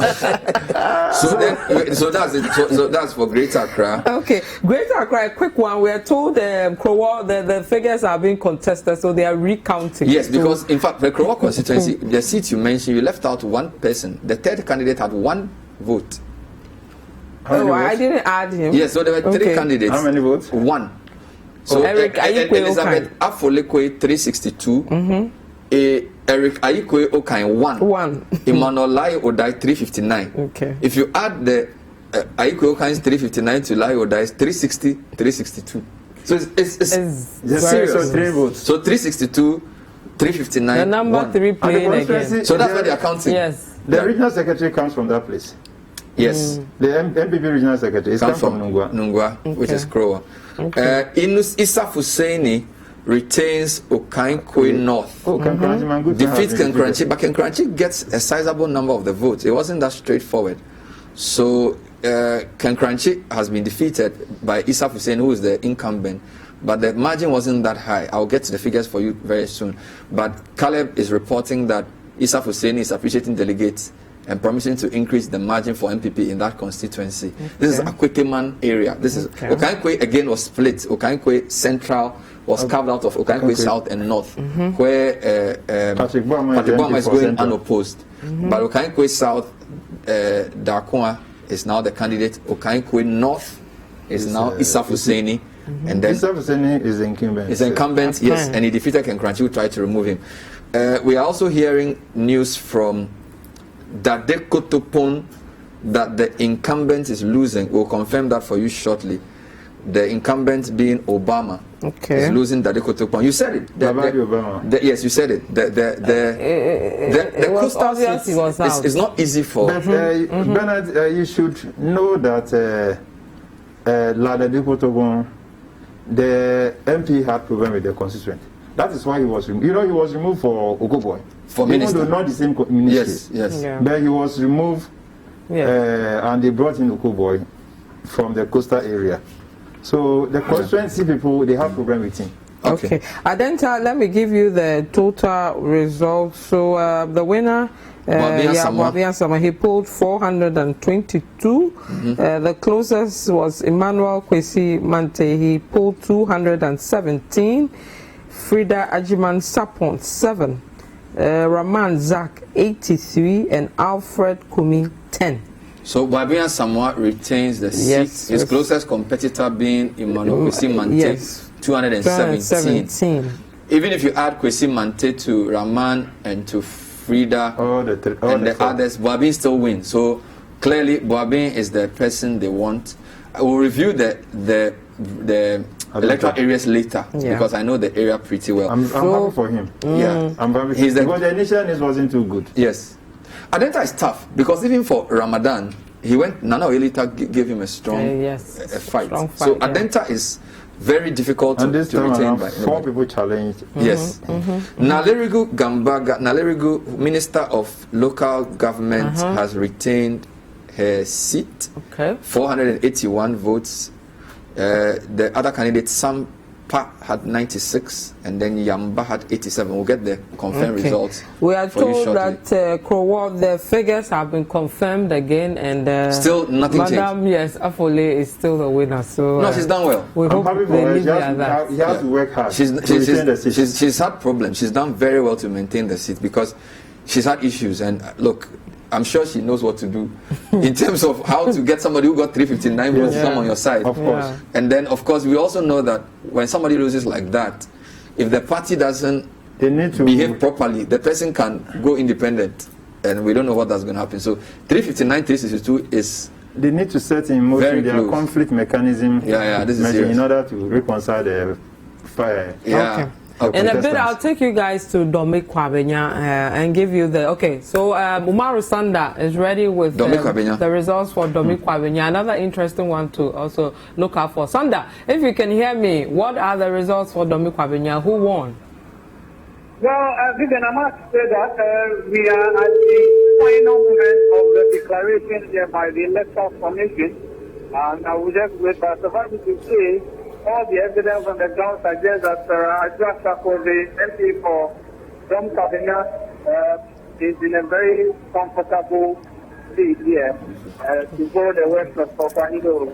Now, what has happened is that the calculation that has been done from all the population centers put above the Mike Operating Junior, but it's a very, very slim margin given.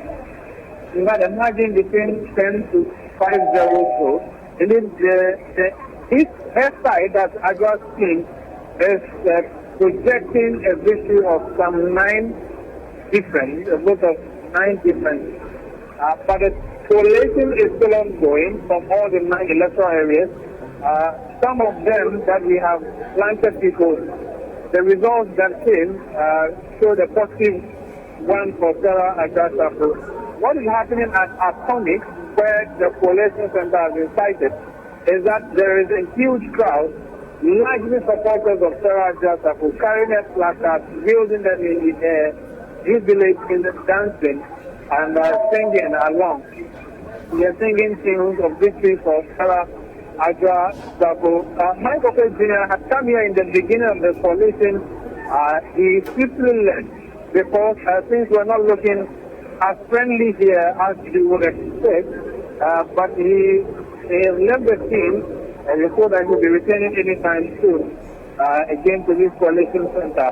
Sarah Ajua is flanked here by the Member of Parliament for Southwest Africa, by the Minister for Communication, Tesla Oshefoko, who has come here in her own way to support the winning candidate. So that is what is happening here, Vivian. You can call the elections for Sarah Ajua, but of course we have to wait for the official certified results from the Electoral Commission. Okay. Thank you very much, Umaru Sanda Amadou. So Kwabenya goes to Ajua, picks that... I didn't hear the margin. Yes, there was a bit unclear, but we'll get the figures in a bit. So I'm told it was close, and if you listen to what Fortune said about Taifa, that if Michael Quay got the half, about 35% of the votes in Taifa, which is Ajua stronghold, that should tell you that was going to be a strongly contested race. So, of course, we predicted Ajua was going to win, but the closeness of the margin, I didn't hear Sanda very well. What I'm hearing is that it was rather close. So we'll get those figures. Because we had predicted that Okoye would do much better than he had done in the past, and this seems to be true as well. Okay.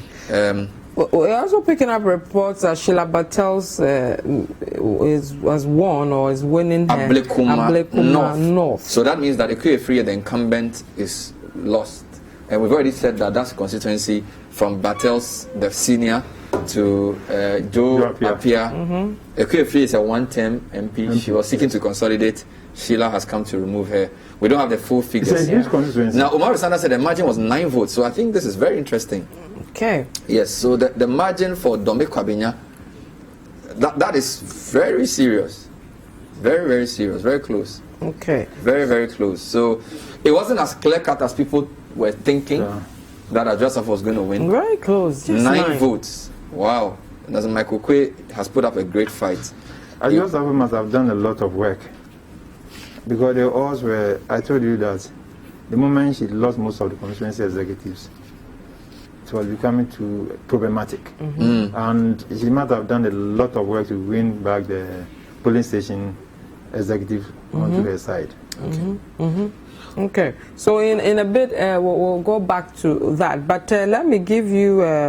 okay, they are not ready yet. I wanted to give you Sheila Batel's and we also were hoping to get confirmation of new Juaben South, because initially the results that were coming in showed that Befi was in the lead. We just didn't want to say until the final results came. And we have been told that Befi has won, but we want to wait for our reporter to bring the final details of that, because from the results that Neil was giving you, it was very clear that Befi, I think only about 3 of the polling centers that Esibeyebo had won. We are hearing that Befi has won, but we just want to get the final figures and confirm that for you. So that's by way of the eastern region. Okay, so immediately we'll give you those results. So so far I need to make a correction, sorry. Initially when I said that Bantama was split into 3, I said that Bantama was in Shaeso, Bantama and Oforikrom. It's actually Kwadaso. That was the 3rd part, so Fortune was right. Just a quick correction there. So Bantama, which was split in 2004. Kwadaso. Yes, was Kwadaso in Shaeso and Bantama, not Oforikrom. So thank you for the correction. Okay. So if we can, and if we can raise Anas Seidu, where we're told that the current MP of the area, Madame Afole, has been declared as winner. Earlier, there were a bit of some back and forth, and they had to have a recount on the results, but we're told all is clear now, and she's been declared winner. So we'll go to that constituency in a bit and give you the latest there. So it looks like Greater Accra region, most of the results are in. If we can go through them again. We have Vincenzo Adote has lost. He had 376. Joseph Gerald Tete Nyanofio 543. Confront Adeikote 46. So Ladeikotopon, which is the constituency that former Deputy Communication Minister Vincenzo Adote is the MP, he had 376 votes. Joseph Gerald Tete Nyanofio 543. Comfort Kote 46. So Obama has been flawed. I wasn't surprised. Obama lost the I think he teaches at IPS. Oh, is it? Yes, I'm told the UPSA is about getting a doctorate or so. So he's the choice of the constituency. The MPP people are the constituency. Okay. I have news from where? Ejiso. Okay. No, I was interested to know that John Kuma, you know, Eduemi is a deputy minister for roads, and he's actually a 3-term MP. Yes, he's quite established there. He used to work at highways, very quiet person. John Kuma, we are told, has won.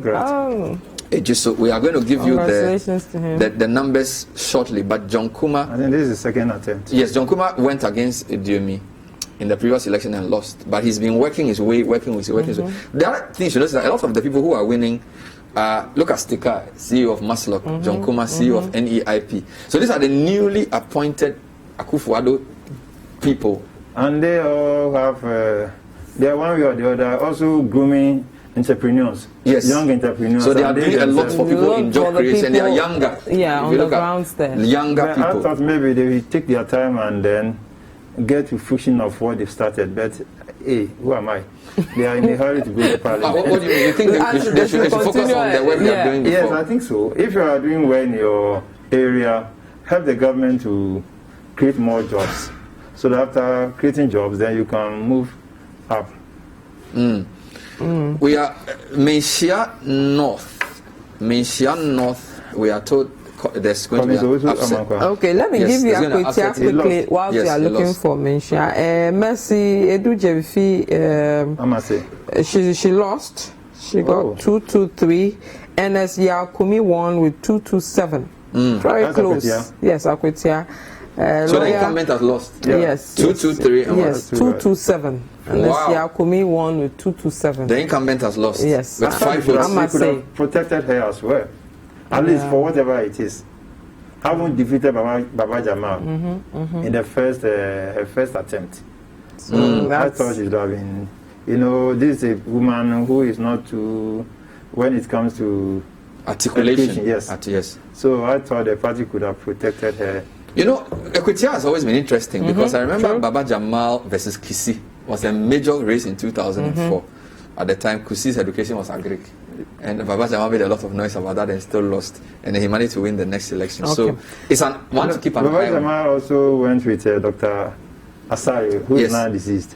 Yeah, so it's a very, very interesting constituency. And that election ended in court, you remember? Yes. 208. Yes. Okay. Let me take you back to Krowor. Anas said is ready. And Anas, if you can hear me, what can you tell us? The results confirmed now. Everybody happy with the results? Yes, I can tell you that the results for the NPP parliamentary primary in the Krowor constituency has been confirmed and pronounced to the people and the candidates outdoors. Let me take you through the results quickly. On the lead is the incumbent MP and Minister for Fisheries and Aquaculture, Okaikoi. She had 362 votes. The closest contender in this race is Emmanuel Lai or Die, and he had 359 votes. And the last person, who is Eric Ayukirokai, had just 1 vote. So the difference between the parliamentary candidate elect and the closest person is 3 votes. Okay. Thank you very much, Anas Seidu. Let me take you to another place. Kwabenya, if we can, if now we can confirm the results from Umaru Sanda. Whilst we are waiting for that, if we can go to Caleb Kuda as well and also pick his results. But we are told that Issa Fuseni won, polling 305 against Ken Kranchi, who got 284. That was pretty close. Ken Kranchi has done well because Issa Fuseni is known in Okaikoi North. He's joined NPP as a teenager. Yeah. So he's a young guy who's been in the party for years. Everybody knows him there. I think he's a kind of Rata's boy. Yes, and he's a finance guy, a precept guy, my senior in school. Ken Kranchi, a journalistic colleague as well, 285, 305. Okaikoi North, it means Issa needs to stand well. He needs to stand well because if Ken Kranchi has gotten 285 votes, I think this is a Ken's third attempt.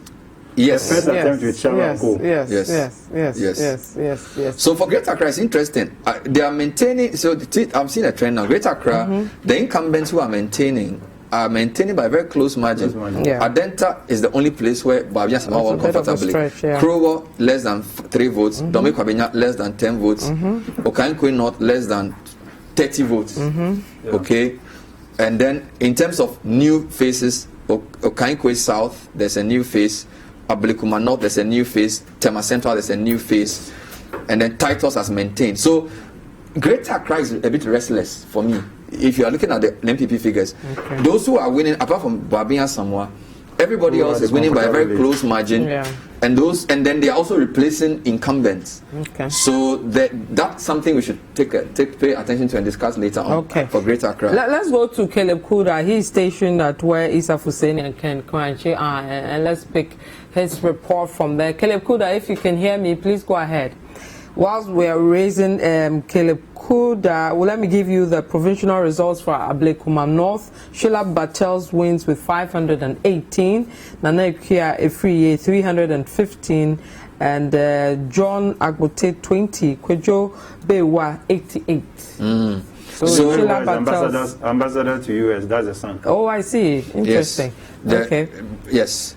So I think it's fair enough to say that Greater Accra NPP, there is a bit of restlessness generally, because those who are winning, the incumbents who are winning by very close margins.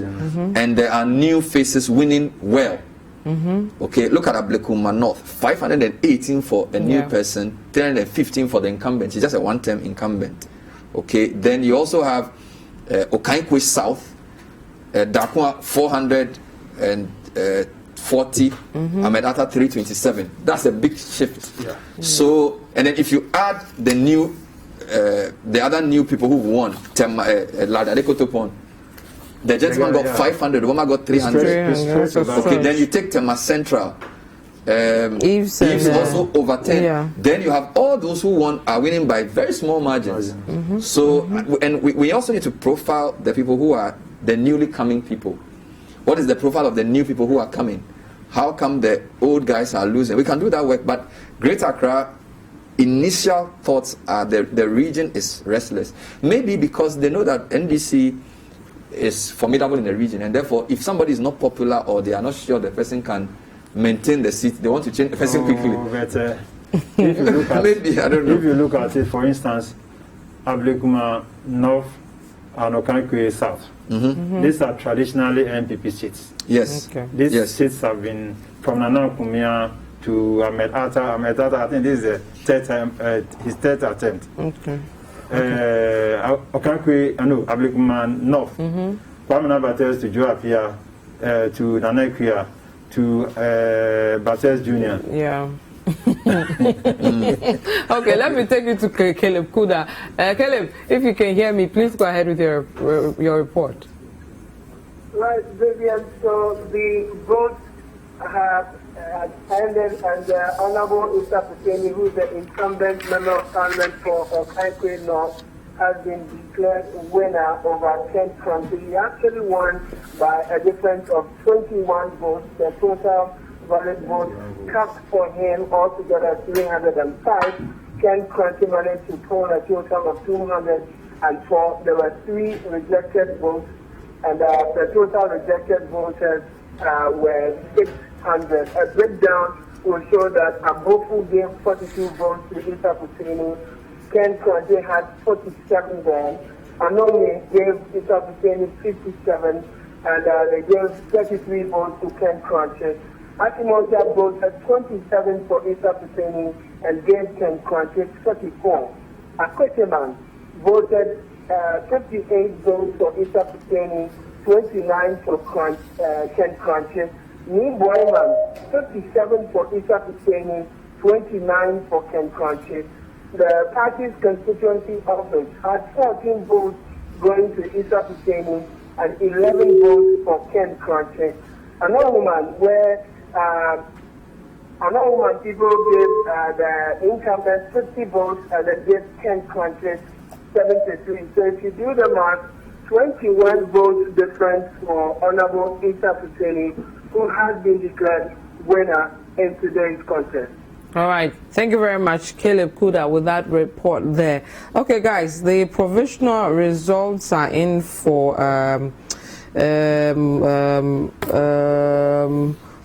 Adwasafo's constituency. Domi Kwabenya. Yes, Domi Kwabenya. Okay, so she pulled 496, and then Michael Quay 488. Wow. 496 against 488. So that's 8 votes. Just 8 votes. Wow. We're also picking up reports that in the eastern region, most of the incumbents have lost. We'll be bringing you that in a bit. I must say, for example, we're giving you the results for that. Yes. She lost. I'm hearing some interesting news from Impraiso, which I have to confirm. Okay, when you do, then you feel like... Yes, I'm told OPK, but let me wait. Let me get the right information if I put that out. But it's looking interesting. Okay. It's looking interesting. Ofori Chrome constituency, Honorable Dr. Emmanuel Mafo wins 545. Dr. Emmanuel Yawedu Amankwa 340. So Ofori Chrome, is it incumbent? Let me just check. I'm not sure. That will be the incumbent, Dr. Emmanuel Mafo. Yeah. Okay. So incumbent, yes. Incumbent is Emmanuel Mafo. That's so he's retained. Yes, so he has been retained. So let's go. Ashanti in Shaiso has a new candidate. That's Sticker. Bantama has a new person. That's Asenso. Adansi Ejiso has a new candidate, John Kuma. Oforikrom has maintained the old. And then everybody was new. Yes. So Adansi Asokwa maintained, old. Yeah. Okay, so in Kumasi, 3 new faces in Shaeso, Bantama, Ejiso. Tafo can also be new because the candidates, and these are all young guys. Yeah. Very interesting. Eastern region is a bit slow for me now. So you have Akwetia, there's a new candidate. Akwetia, yes. Incumbent a lot of incumbents being defeated in the New Juaben South. Just 2 for now. New Juaben South. That's everyone. Yes, Befi has to be confirmed because we are told Befi won. Yeah. So that's another new face. But we don't have enough results for Eastern to make that comparison. Obiamo has retained. That's Ekwabenya South. Yes. What about Sao Medrejiri? Because that's another Dompre. I'm sure another Dompre will win. So Obiamo has maintained, another Dompre. We'll see. And of course, the Central region too. I'm hearing that some people are losing their seats. Let me quickly take you to Jude Duncan. He's with Sheila Battels, who won, and then let's see how she's taking a new victory. Jude Duncan, if you can hear me, please go ahead and give us your report and your interview.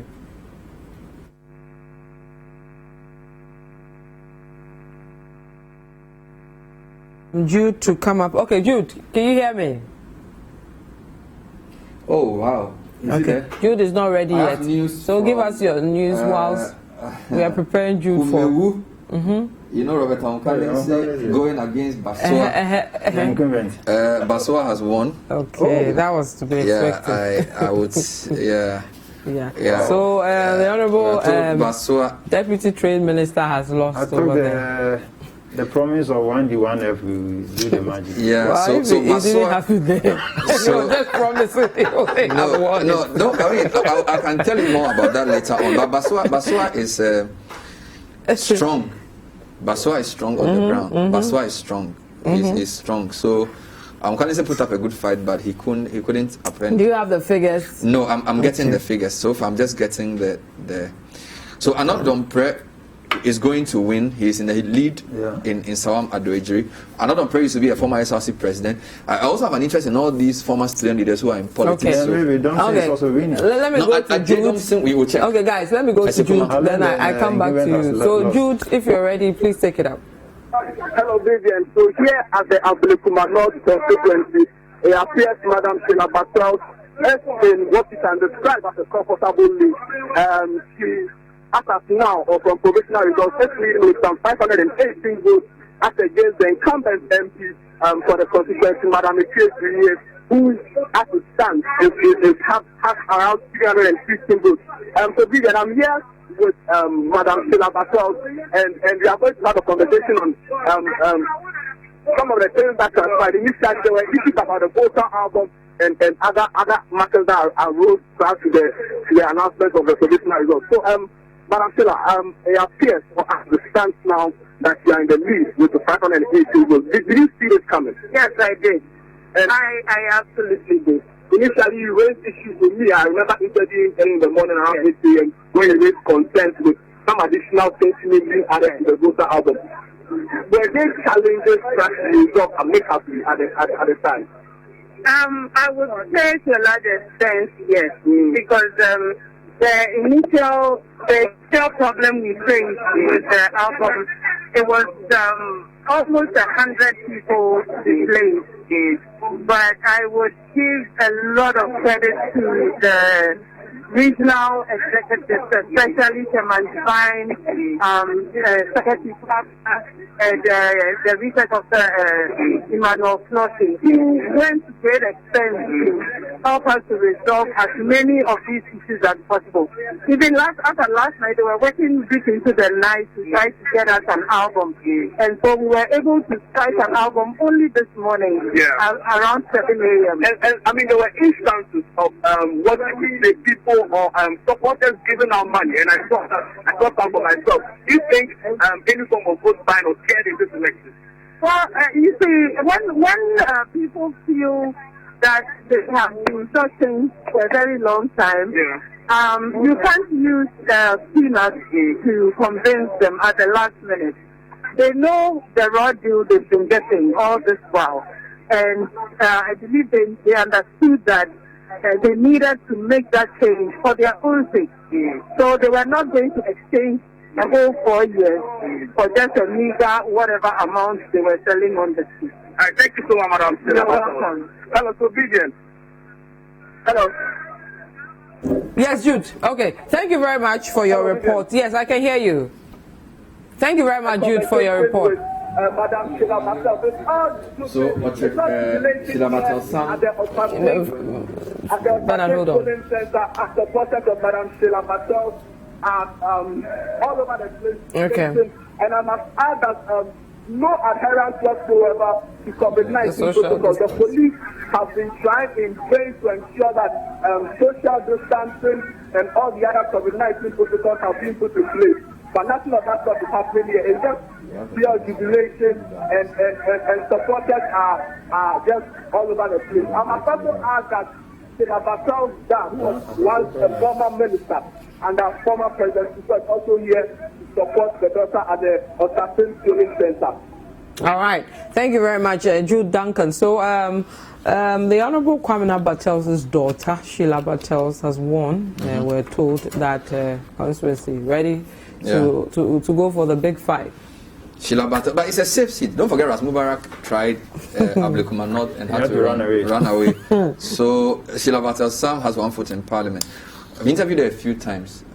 Let's be honest. She, you know, sometimes when you are a daughter or son of somebody, people tend to frame you that it's the daughter of Kwabenya Batel. But Sheila Batel's son, she knows her stuff. Proper chick. You know, I mean, the first time I interviewed her was around 2006. And she was talking about business process outsourcing and Ghana being a destination. This is around that time. So, same for Dakwa. So a lot of these people, because of who their parents are, we tend to say, they've won their father's seat. But they have earned their... Maybe at that time, if she had tried it, then nobody would. Of course not. Yes, I mean, but I'm just saying that... And especially when she's also the person she's removing is also a woman, and she's just a one-term MP. Yes. That is only my concern. It's much easier to do. Eastern region, we are hearing some new results, but I think they've confirmed now that Befi has won. Okay. Because, do you have the figures? Yes. Just give me a second. Okay. Whilst you are looking for it, let me go to Yendi quickly and speak to our correspondent there on. We are told Farouk Aliu, Mohammed's son Farouk, has won. So, Alabira, if you can hear me, what can you report? Yes, what I can report is that Farouk Aliu Muhammad, the son of former president, has won the NPP parliamentary primary. He won by 244 votes. Nada Kane had 139 votes. And Adia Ibaka Kane had 210 votes. Wow. Technically, they have all pledged their support to support Farouk Mahmoud to win the victory. And Farouk Mahmoud has also said from today, right now, he has resolved his campaign team and he's ready to work with them. The National Party president was Kwabenya. He told them that the fight here today was a family fight, and that all of them must come together to ensure that the president, Nana Akufo-Addo, wins the December election. Okay. Alaji, thank you very much. So from that, Farouk has won with 244, we are told. His closest contender, Abibata, polling 210, and the third person polling 139. This is very close, and a lot of work has to be done in this constituency. Don't forget that in one of the elections, MPP had a close race. Yeah, because they have an and then there was somebody who went independent, and NDC won. The NDC traditionally goes MPP, but the NDC is not that weak. So if there's a close race... Alaji Lukman went independent. Yes, if you have a close race, 244, 210, that's 34. And even the Babagani guy, 139. So if even one of them decides to go independent, that could be a problem. I just want to give you the figures for Eastern region, for New Juaben South. Okay. So Michael Otrebefi, 372, Marcus Ebeyeboa, 200. Wow. Yeah. So... wow. We understand also that there's a new person for Suhum. Yes. In previous elections, Suhum has always been interesting because in the past, Brian Echampo had been contesting Opare and Suhum, and those were very difficult races because sometimes the votes were like 2 and they'll recount and all that. Eventually, Brian moved to Abetifi because he lived in Sohum, but he's from Abetifi. So Opare we have a lot of Kwabos people in Sohum. Yes, so we understand that. Don't forget that's where Julius Debra is from as well. So and he's also from Kwabo. Same thing. So there's a relationship between. Yes. Actually, very interesting. So a lot of Kwabos live in Sohum. You know, Sohum is a Sohum. The traditional authority appears to be a Kwapim. But Ochihine owns the land. Yeah, so it's a very interesting mix, but we understand a lot of people there. For the first time in a long time. You know Esiohine? Yes. Esiohine is from Sohum, but it's from Kwabo. Esiohine, who worked at the Heritage newspaper and also editor now multimedia. Yes, editor multimedia. So Michael Ocheberefi 372 and Marcus Ebe about 200. I'm hearing some very interesting news from Wenchi. Okay. Which will be very, very serious. Yes, but I want to wait before I confirm it for you. But you know, when I hear these things, I need to check with a couple of other people. So we'll wait for that. But we have about 5 minutes to wrap up this session. Okay, so let me tell you what I have. Greater Accra, we have about 12. Actually, we have 2 minutes. So you go through what you have. So Greater Accra, Kwabenya has maintained the seat with a good margin. Krowor, the minister of fisheries, has maintained, but with less than 3 votes. Domin Kwabenya, Adjoasafo, 496, Kwabenya 488, less than 10 votes. Okaikoi South, there's a new candidate, Dakwa. Okaikoi North, there's a maintaining by Issa Fuseni. Ablekuma North, Silabata Sam has come in. Tema East, Titus has maintained. Tema West will be won by the incumbent. Tema Central, Yves Hansenote has defeated Kofi Brako. Ladade Potopon, Obama has lost. Eastern region, Akwete has a new candidate in the person of Ernest Kumi 227, Amase had 224. New Juaben South has a new candidate, Ocheberefi. Ekwapim South, Obiama has maintained. In Sama Madrejiri, Frankano has maintained. Sohum, there's a new candidate who's beaten Fred Opare and Sa. Northern region, Hajia Alimama, Northeast region, Hajia Alimama maintained a seat 481. Farouk Mahama Yendi, Northern region 244, very close race. Ashanti, in Shaeso, there's a new person, Stika. Bantama, there's a new person in terms of Asenso. Tafo Pankrono Vincent Ezefua has won the PR of Educational. John Kuma has won Ejiso. He's the head of NEIP. The lady lost. Yes. Yes. Wow. Yes. And then Adansi Asokwa, Katie Amon has maintained his seat. Oforikrom, the candidate has also maintained his seat. I think I have not brought you guys much from the central region. So if you permit me, let me quickly go to my correspondent in the central region, Calvus Tete, to give us the results he has so far. Calvus, if you can hear me, please go ahead with your results. Yes, I'm currently at the Owutu-Senya West constituency, where incumbent George Ney Anda, who is the communications minister, has won the election. Now, after 1 o'clock, the Electoral Commission declared the election. And then total number of people who voted, delegates who voted, was 629, out of which George Anda had 438. And then his contender, Joseph Edu, had 191. But earlier in the day, there was a bit of a confusion at the party office where one delegate who is at the camp of George Anda was denied access to vote. Party executives were saying that he contested for the regional secretary position where he lost. So the party rules, his name is not supposed to be in the book. He's not supposed to vote, sorry. So they didn't allow him to vote. But George Anda said that will not deter him from winning, and indeed he went ahead and then won the election. So as we speak now, George Anda has won the Owutu-Senya West constituency to face NDC's Gisela Agopitete, who is the sister of Anna Tete. Okay. All right. Thank you very much, Calvus Tete. He's a correspondent in the central region. Another one, Shamar constituency, the incumbent, Atu Pamford, has lost. Samuel Erickson Abaka has won with 263. News from Upper East region. Yes, the last two. The regional minister has defeated the aviation minister. Tangoba 313, Kofi Ada 269. So the former ambassador to Italy, regional minister for Upper East, Miss Tangoba, has defeated Joseph Kofi Ada, who's a 4-term MP with less than 50 votes, 269 313. Very close, but she still pulled it off. I wasn't surprised. Yeah, no surprise with that. Not at all. So far, per your predictions, the 12, no surprise you've seen at all. We are seeing a trend. Some few surprises, but we have a minute each. Yours on the trends and yours on the surprises. Then we'll wrap up. A lot of the young new faces are winning. Obuo, John Kuma, Esifua, all these people who have been given positions in government and newly nurturing themselves, Befi, they are winning.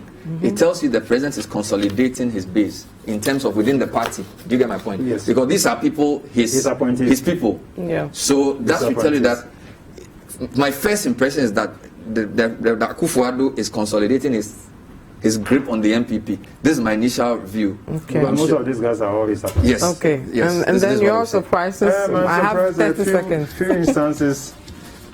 Kofi-Addo, I knew he was going to lose. I must say I was a bit surprised because I thought she was on the ground.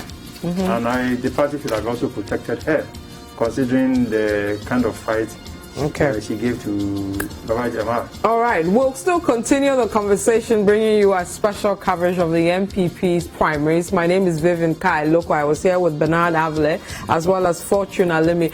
Abena Ampedu takes over for me in a few minutes, so don't go away. We'll bring you all you need to know on this primaries. Thank you.